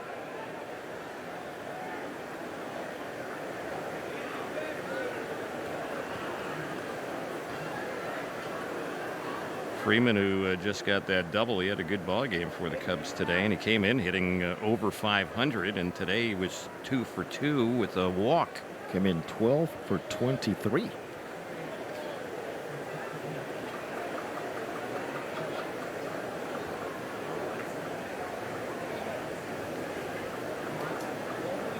So the count is 0-2, and the next pitch, that one misses a little bit low for a ball.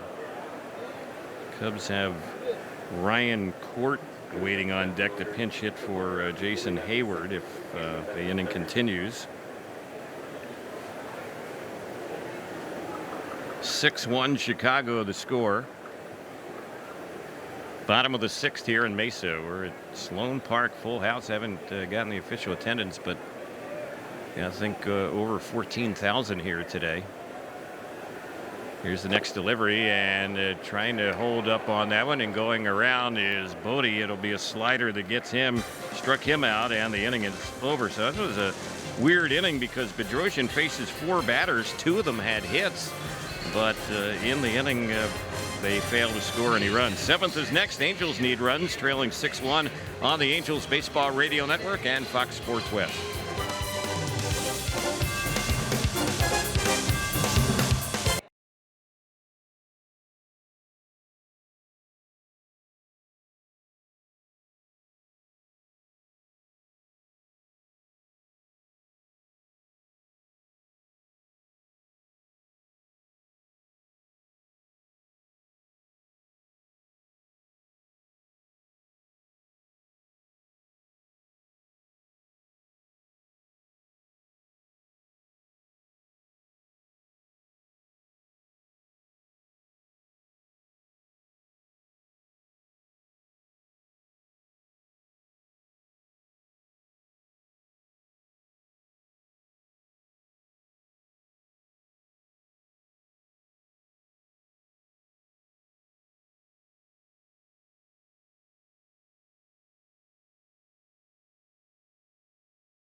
They have a new battery. The new pitcher is Brian Dunsing. So he will take over, and his new catcher is Ali Solis. Brian Morrow, who worked last inning against the Angels, did give up a run but no hits, has left the ball game now. So Brandon Morrow done for the day, and they do have some other changes. We'll pick those up in just a moment. Dunsing facing Chris Carter, who has had an 0-for-2 day, fly out and a strikeout. And the next pitch, and that one is chased and missed. Veteran pitcher adds a lot of value to that Cubs bullpen, and Brian Dunsing. And for Chris Carter, there's a good chance for him to go out there and provide Mike such a nice glimpse of what he could do against lefties.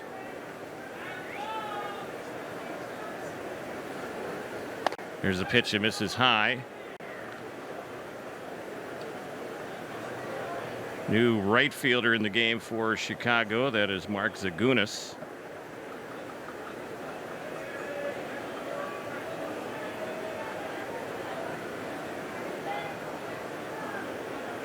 Here's the pitch, and that one is in there for a called third strike. A 1-2 pitch taken. Second time today that Carter has been called out on strikes. Well, the Angels' bats have been pretty quiet here.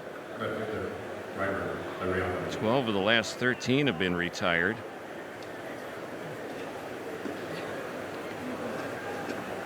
And the batter now for the Angels will be Liriano.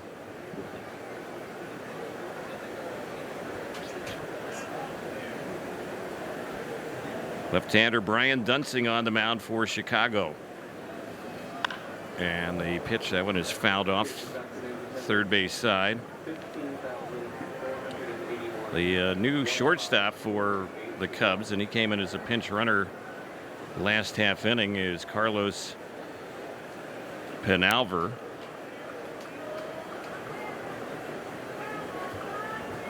And they also have a new second baseman in the ball game as well. Here's the next one on Liriano. That's high and outside. Emil Machine is the new second baseman.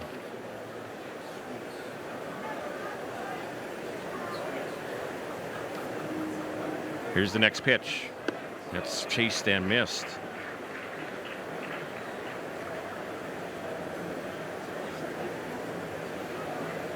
One ball, two strikes to count. Dunsing re-signed with the Cubs this offseason.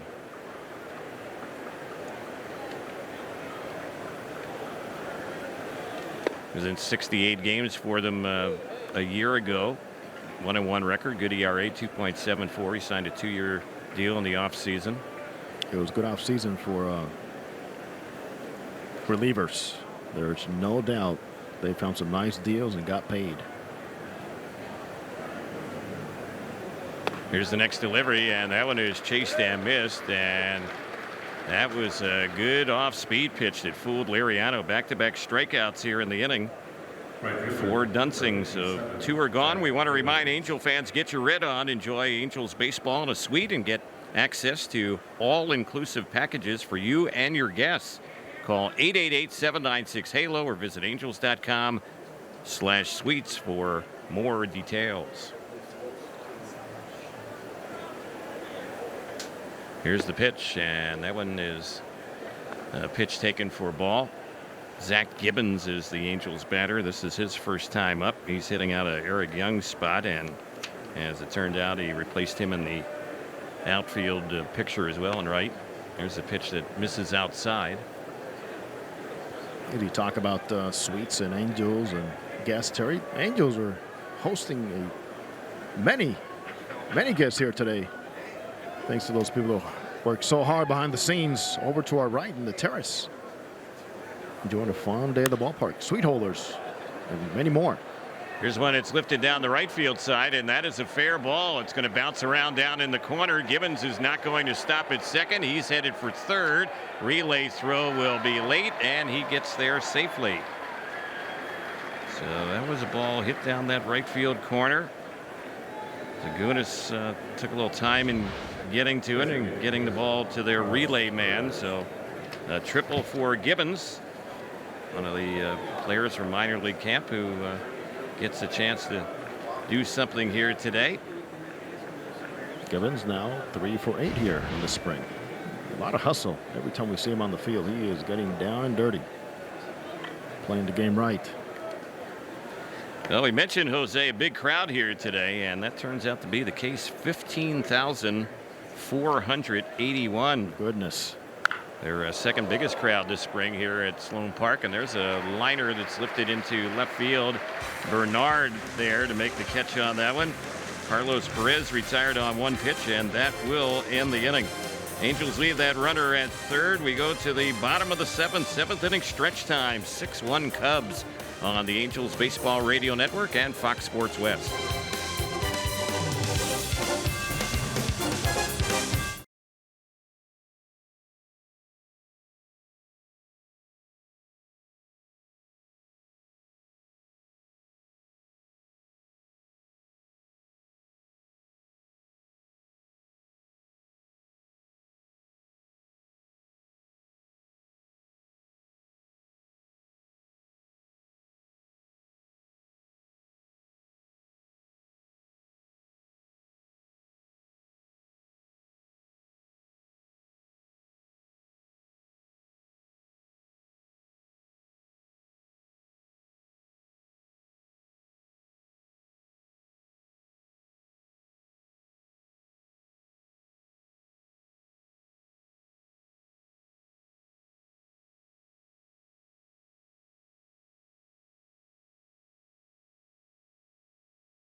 It's a new battery, so Jaime Barria will take over for Cam Bedrosian. And the new Angels catcher is Francisco Arcia.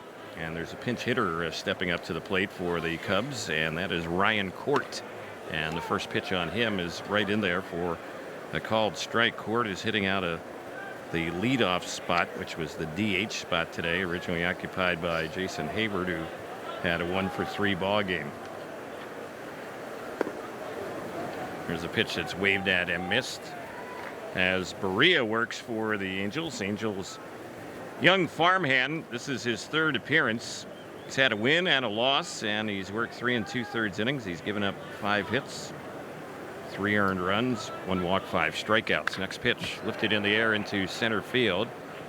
Hermosillo is out there today, still in the ball game, and he will make the catch on that one. An easy out. 1 gone. Jaime Barria from Panama, and he is one kid the Angels have their sights on as a future member of the Angels staff. And first time out, as expected, butterflies, a little shaky, nervousness, got a hold of him, just was not able to get those pitches even as velocity where he anticipated. Second time out, way more comfortable, and was able to go out there and implement those 4 quality pitches that he's still developing. So stepping up to the plate is a player that we remember from his time with the Angels, and that is Efren Navarro. And the first pitch on him is in there for a strike. No balls and 1 strike. One of the good guys right here. And there's a reason why Joe Madden has him in camp. Remembers him very well from the Angels system. Next delivery, this is bounced on the right side. It's right at Ryan Zimmerman, who's playing second base for the Angels, and he will easily throw out Efren Navarro. Navarro, who just grounded out there as far as his time with the Cubs this spring. He is now 8 for 23. He's actually had a lot of at-bats. He's hit a homer. He's driven in 6 runs for them, trying to keep his pro career alive. Well, yeah, at least Terry fighting hard to be a factor at some point during the season. Right. Be an option. Here is Jacob Hanneman at the plate, and this is his first time up.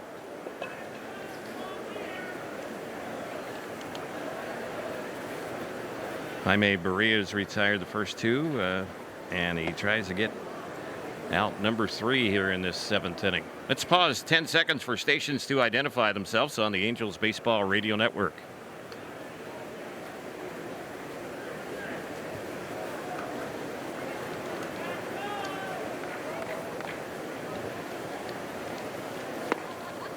Next pitch on Hanneman, who saw some time last year with the Mariners, and that one is taken for a strike. It's 1-2.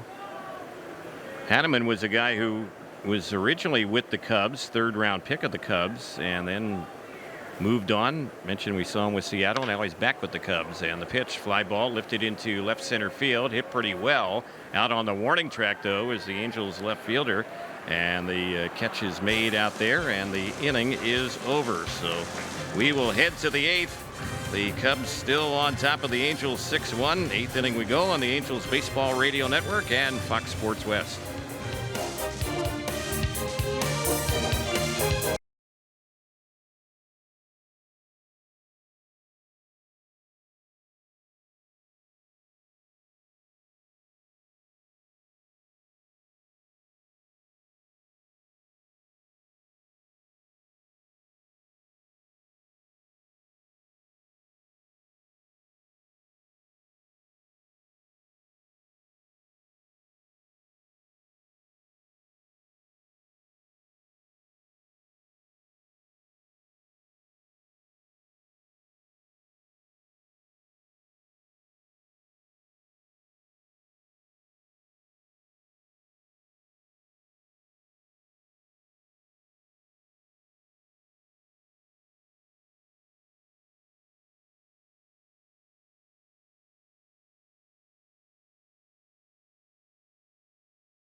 Hancock.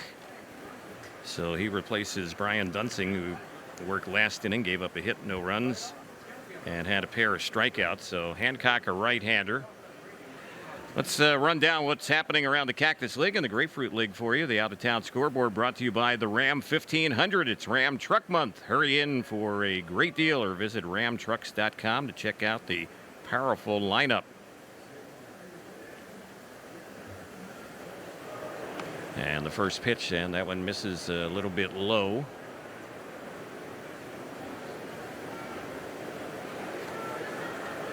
One ball, no strikes to count. Riley Unroe is the batter for the Angels. This is his first time up. He's hitting out a coward spot. And he fouls that one off on the left side, out of play.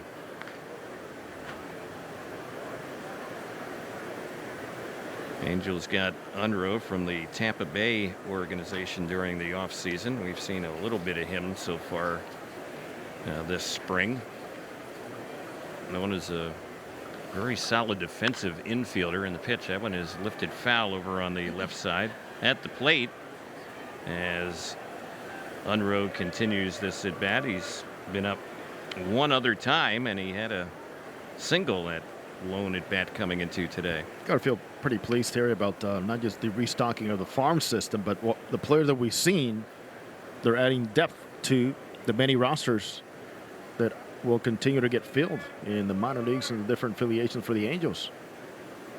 Here's a pitch on its way, and that one misses. Well, the Angels farm system for a number of years, lowly rated, is on the upswing, as you mentioned, and you could argue right now the Angels are kind of right around the middle of Major League Baseball as far as farm systems. Yeah, they took a giant step, especially this offseason. Here's the next delivery. That one is fouled off on the left side. Let's fill you in on what's happening in Arizona today. Royals split squad taking on Arizona. 1-1 is the score in that one in the fifth. The other Royals split squad with a tie game against the Dodgers, 2-2 in the fifth. Oakland leads Milwaukee 2-0. That's in the fifth inning. Seattle and San Francisco are 6-6 in the fifth. San Diego a 2-0 lead against the White Sox in the fifth. Cleveland leads Colorado 6-2 in the fifth inning. Here's the next pitch, and that is inside. And later on tonight in Goodyear, the Reds will be taking on the Texas Rangers in Florida. A lot of games wrapped up in Grapefruit League play. Tigers and Mets 4-4 tie today. Pirates beat the Phillies 5-4. Marlins over the Red Sox 5-4. Minnesota beat Tampa Bay 4-3. And there is Unroe reaching on a walk to start things off here for the Angels. Hermosillo will be the next batter. He's had an 0-for-2 ball game. Other action in Florida today. Toronto beat Baltimore 8-5, and 2 games under the lights later on. The Braves and Yankees, and the Astros and the Cardinals. Here's the next delivery. This one is chopped by Hermosillo to third. Only one chance for an out. First base, and Navarro comes off the bag to field that throw from Hodges and apply the tag. Unroe moves up to second. Hermosillo retired on the 5-3 ground out. And the top of the batting order now. This will be Jordan Zimmerman hitting for the first time today. He's hitting out of the leadoff spot that was occupied by David Fletcher. Played well in the reaction there by Hodges at third base. Hard hit ball there by Hermosillo. And Mike Scioscia continues to put these young men in motion.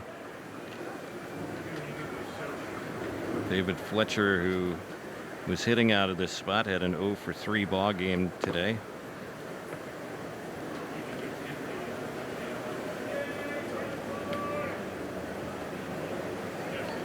Ryan Zimmerman, the batter. He's had 2 at-bats this spring without a hit. Right-hander against right-hander. Here's the pitch from Hancock, and that one bounces away from the catcher Solis, and hustling over to third base will be Unroe on the wild pitch. We're in the 8th. The Angels down 6-1. Cubs started the scoring in this ball game in the very first inning. In fact, they scored runs in each of the first 4. They haven't scored since. But the Angels have been forced to play catch-up all game long. Here's the next pitch. That's high. 2-0 the count.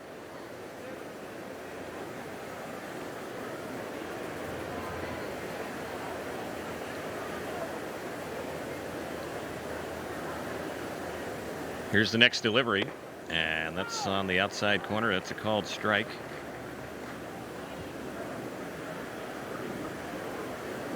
Chicago Cubs, a team, they've kind of revamped their pitching staff, added some pieces in the bullpen and in their rotation as well. There's a pitch on a 3-1 that misses outside, and that's going to be another walk. So Zimmerman is on. Angels have him at the corners.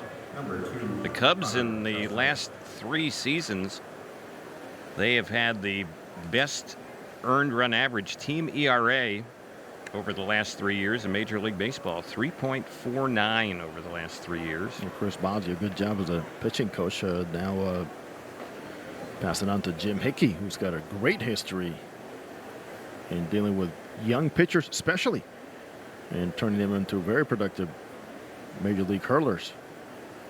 Here's Connor Justice batting for the first time. He's hitting out of Valbuena's spot. Luis was 0 for 2 with a run batted in. Cubs again, postseason last year, and LCS, losing to the Dodgers. But at one point, July 15th, the Cubs were 45-45 and trailed the Brewers by 5.5. Ended up winning 92 games. Here's the next pitch, and that one is low. You mentioned the new pitching coach, Jim Hickey. Of course, he was with Joe Madden in their time with Tampa Bay, so they hook up again. They made Major League pitchers out of guys that sometimes were not even expected to be that good that early. They knew how to challenge them and just make the most out of the personalities, working with what they had. And the psyche, mental aspect that Joe Madden has always treasured. I really admire that. Is the separation and making sure he's dealing with personalities and getting the most out of those guys.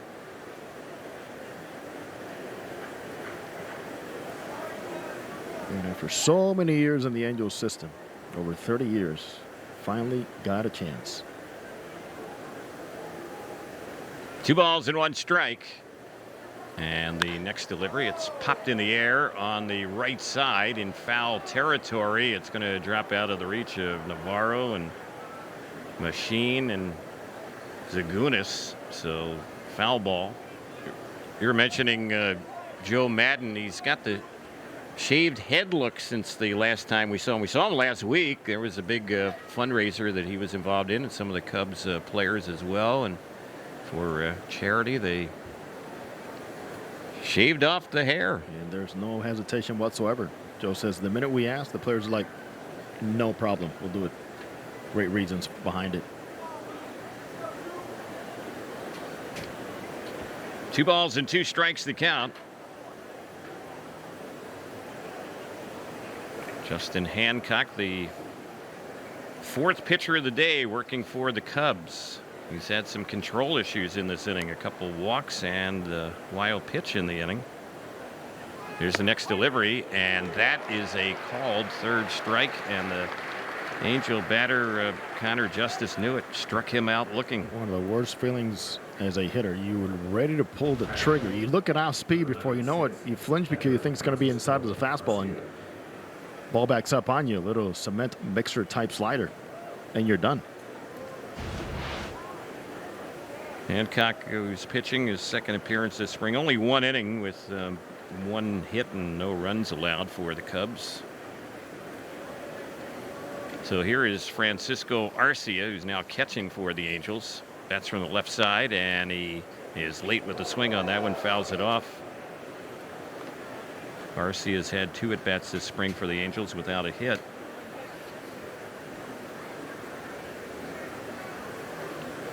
He's hitting out of Maldonado's spot. Martin was 0 for 3 today. We thought that he might catch Ohtani today back in Tempe, speaking of Maldonado. Mike Scioscia wanting Rene Rivera to get acclimated with Shohei Ohtani. Makes sense. And mentioning Ohtani, if you didn't hear, he went 3 innings today, gave up 6 hits, 6 runs, struck out 6. There's a little bit of everything in his outing. He walked a batter, he gave up a homer, he had 2 wild pitches, and 2 hit batters. We had Mark Gubicza on with us earlier back in the 4th inning, and Mark was there to watch his entire outing. He said, don't really believe everything the numbers might indicate. He felt he pitched a lot better, liked his velocity. Upper 90s. Yeah. So the slider really, when he was able to finesse it and throw it in good spots, really disappeared from the hitting zone.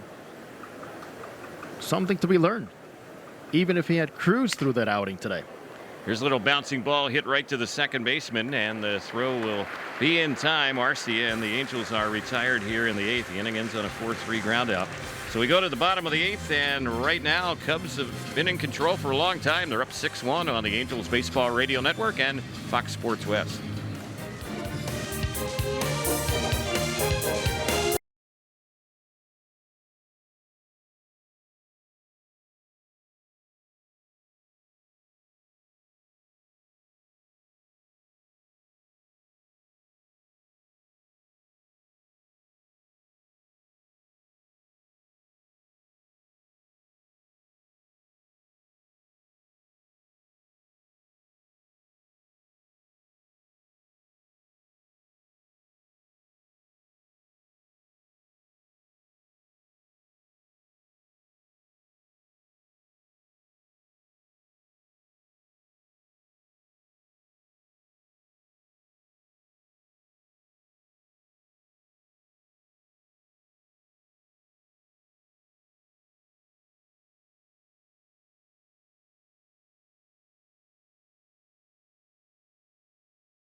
For the Angels is Jaime Barria, and he had a nice clean bottom of the 7th against the Cubs. We'll see what happens here in the bottom of the 8th. Angels down 6-1 here in Mesa.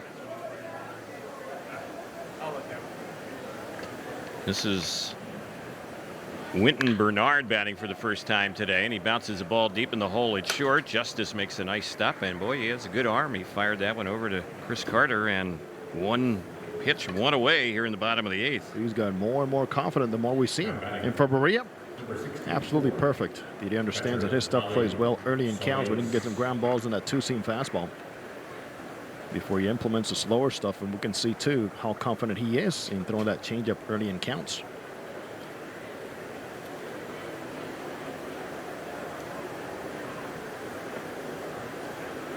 So Ali Solis, who is the catcher, is batting for the first time, and that one is in there on him for a strike.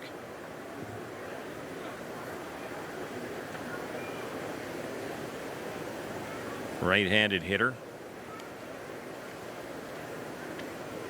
Next delivery, he takes a swing at that one and fouls it back behind the plate. Well, Barria, we talked, Terry, about how much deeper the Angels system has gotten. Kevin Maitan. I hope we can see Maitan and perhaps Soto. Two shortstops the Angels got out of Latin America. Maybe get some action later in camp. Joe Adell, Brandon Marsh. All these kids will be starting games here very soon as they report to minor league camp. Here's the next one on Solis, and he chases that pitch, and he got him, struck him out. So 2 are gone. Third baseman, Number 3, Jesse Hodges. It's bottom of the 8th inning. It's being brought to you today by our friends at Rotolo Chevrolet in Fontana, the #1 Chevrolet dealer in all of California. Rotolo is pursuing excellence every day. You can visit them at rotolo.com. Jesse Hodges batting now. Came in as a pinch runner. That was back in the bottom of the 6th. This is his first at bat today. Berea, who's pitching for the Angels. Fastball stopped out in the pass around 93. Good curveball. He'll throw a changeup as well. Nice clean delivery. He's always had solid command. Last year only 31 walks and 141 2/3 innings in the minors between Inland Empire, Mobile, and AAA Salt Lake. Here's the next pitch. That's fouled off on the right side, backing out of play. I'll tell you another youngster looking forward to watching on the mound is Griffin Canning out of UCLA. One of the Angels' top prospects, second rounder last year. Who the Angels managed well as to how many innings he had thrown in college and said, well, we have a plan for you, and that plan does not include pitching anytime soon after you signed. Really looking forward to seeing a very polished college pitcher. Here's one that's grounded foul over on the left side. The Angels might have gotten a steal as far as Griffin Canning, Jose. Most people, the consensus was he was a first-round pick, but some people had some concerns about him, maybe some medical concerns. Angels weren't one of them, and the Angels got him in the 2nd round last June, which was some people think could be a steal. Here's the pitch, and that one is a little bit outside. It misses for a ball. Way more information nowadays from your medical department on projected draft picks, guys that you end up getting, guys that you end up not selecting, as to how you're going to, what plan of attack are you going to have after that. His little bouncer hit to Zimmerman, the second baseman. His throw is in time, and that is how the inning will end. So Berea, very nice job today. He retires all 6 batters that he faces in this ball game. Well, we'll see if the Angels come out a big comeback. We're headed to the 9th. 6-1 Cubs on the Angels Baseball Radio Network and Fox Sports West.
De La Cruz, he's a good young prospect in their organization.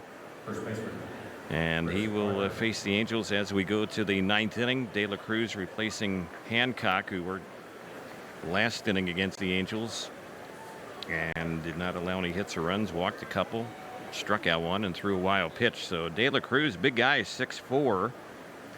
He has a live arm, Fastball top out around 96. He has a very good curveball and changeup. He will take over.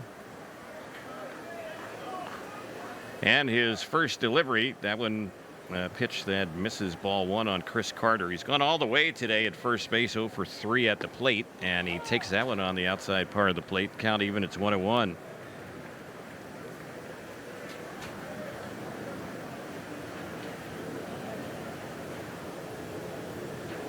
De La Cruz studies the target of his catcher Solis and delivers, and that pitch is way low and outside.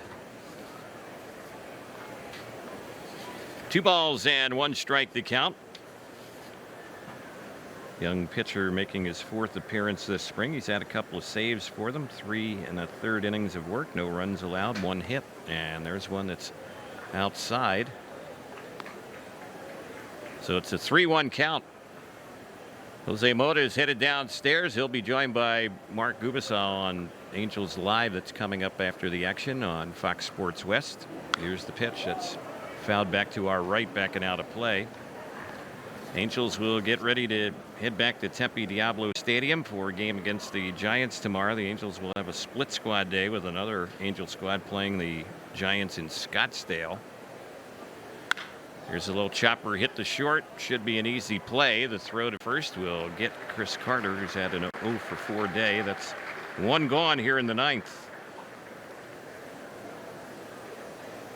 At the plate.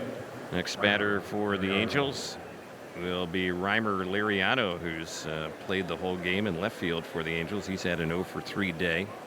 Want to remind you, anytime during the course of the game we have a broken bat, it's brought to you by Wonderful Pistachios. Look for Wonderful Pistachios at the Big A in your local grocery store or pharmacy. Now let's get cracking. Here's the pitch. That one is taken for a called strike.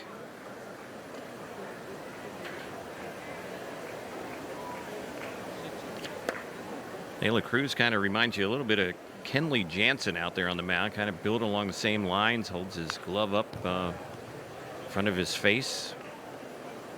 Big man. Pitch was fouled back behind the plate.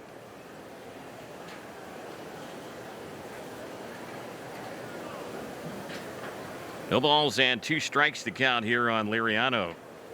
Zach Gibbons would be up next, and the next delivery, this is popped up on the first base side, and chasing after it, the first baseman and second baseman. It'll be the second baseman, Machine, who makes the catch in foul ground. So the Angels are down to their final out in this game, and Gibbons will be the batter. Right after the ball game, Mark Gubicza will be joining Angels manager Mike Socia, at least that's the game plan. Get some of his comments on today's action.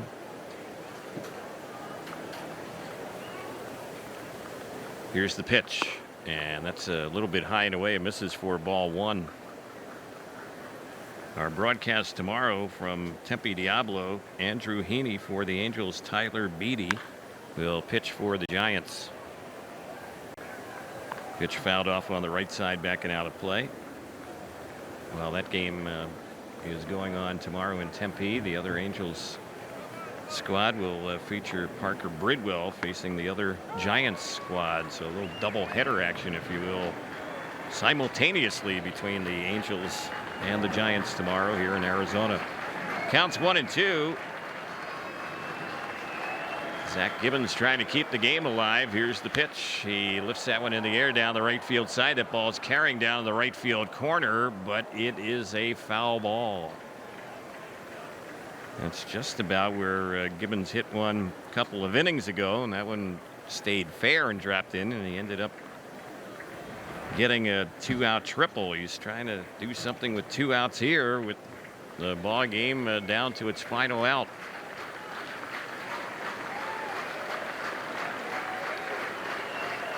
Everyone is set. Here's the 1-2. That's a little bit low and away.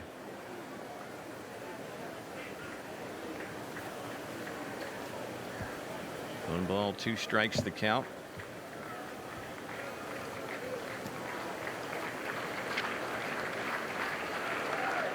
De La Cruz ready, and the next delivery, that one is fouled back And so the count's holding at 2 balls, 2 strikes. Mentioned De La Cruz, big guy, goes 6'4". They list him at 200 pounds. He looks like he might be a little heavier than that. One of the better pitching prospects in the Cubs organization.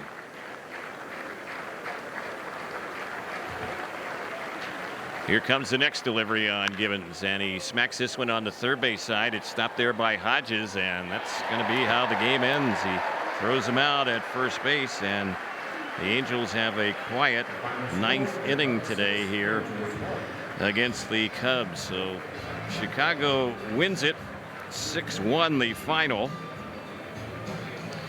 And with the loss, the Angels' record here this spring is now 6-9, and the Cubs, who have the best record in the Cactus League, they improved to 11-2-2, and these two teams are done as far as exhibition play and will not face each other during the regular season. Angels dropping it here today. Not much as far as offense today. Angels did not bring very many of the regulars here at all, and as it turns out, the Angels in this ball game with a limited number of hits. So Mark Gubicza will be joined by Angels manager Mike Scioscia in just a moment. They're about ready to go, so let's take it down to Mark and the Angels skipper. Thanks, Terry. Soch, what did you see from Shoemaker today? I saw it over at Ohtani too. Sometimes in spring training you run through those periods where you just don't execute your pitches even though you feel good. Yeah, I think Shoe felt good and really had a good split today.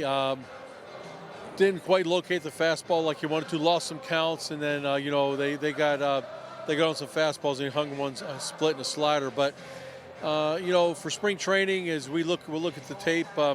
Got to his pitch count, got into the 4th inning, so you know it's a step forward for him for sure. Yeah, I was going to ask you as a manager, bottom line is you want the guys getting their work in and get that pitch count up.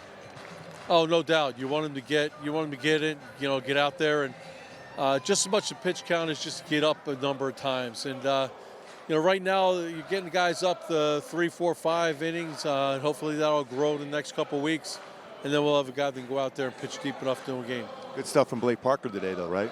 Oh, Blake he showed a good breaking ball too, and you know, he's got the great split, had great command of his fastball, and after one rough outing early, he's back on the beam. He threw well this afternoon. I'll let you go, Soch. I know you're going to find out about Ohtani when you get home, but all I know is I saw him pitch, and his stuff was better than his numbers. All right, thanks. All right, Soch.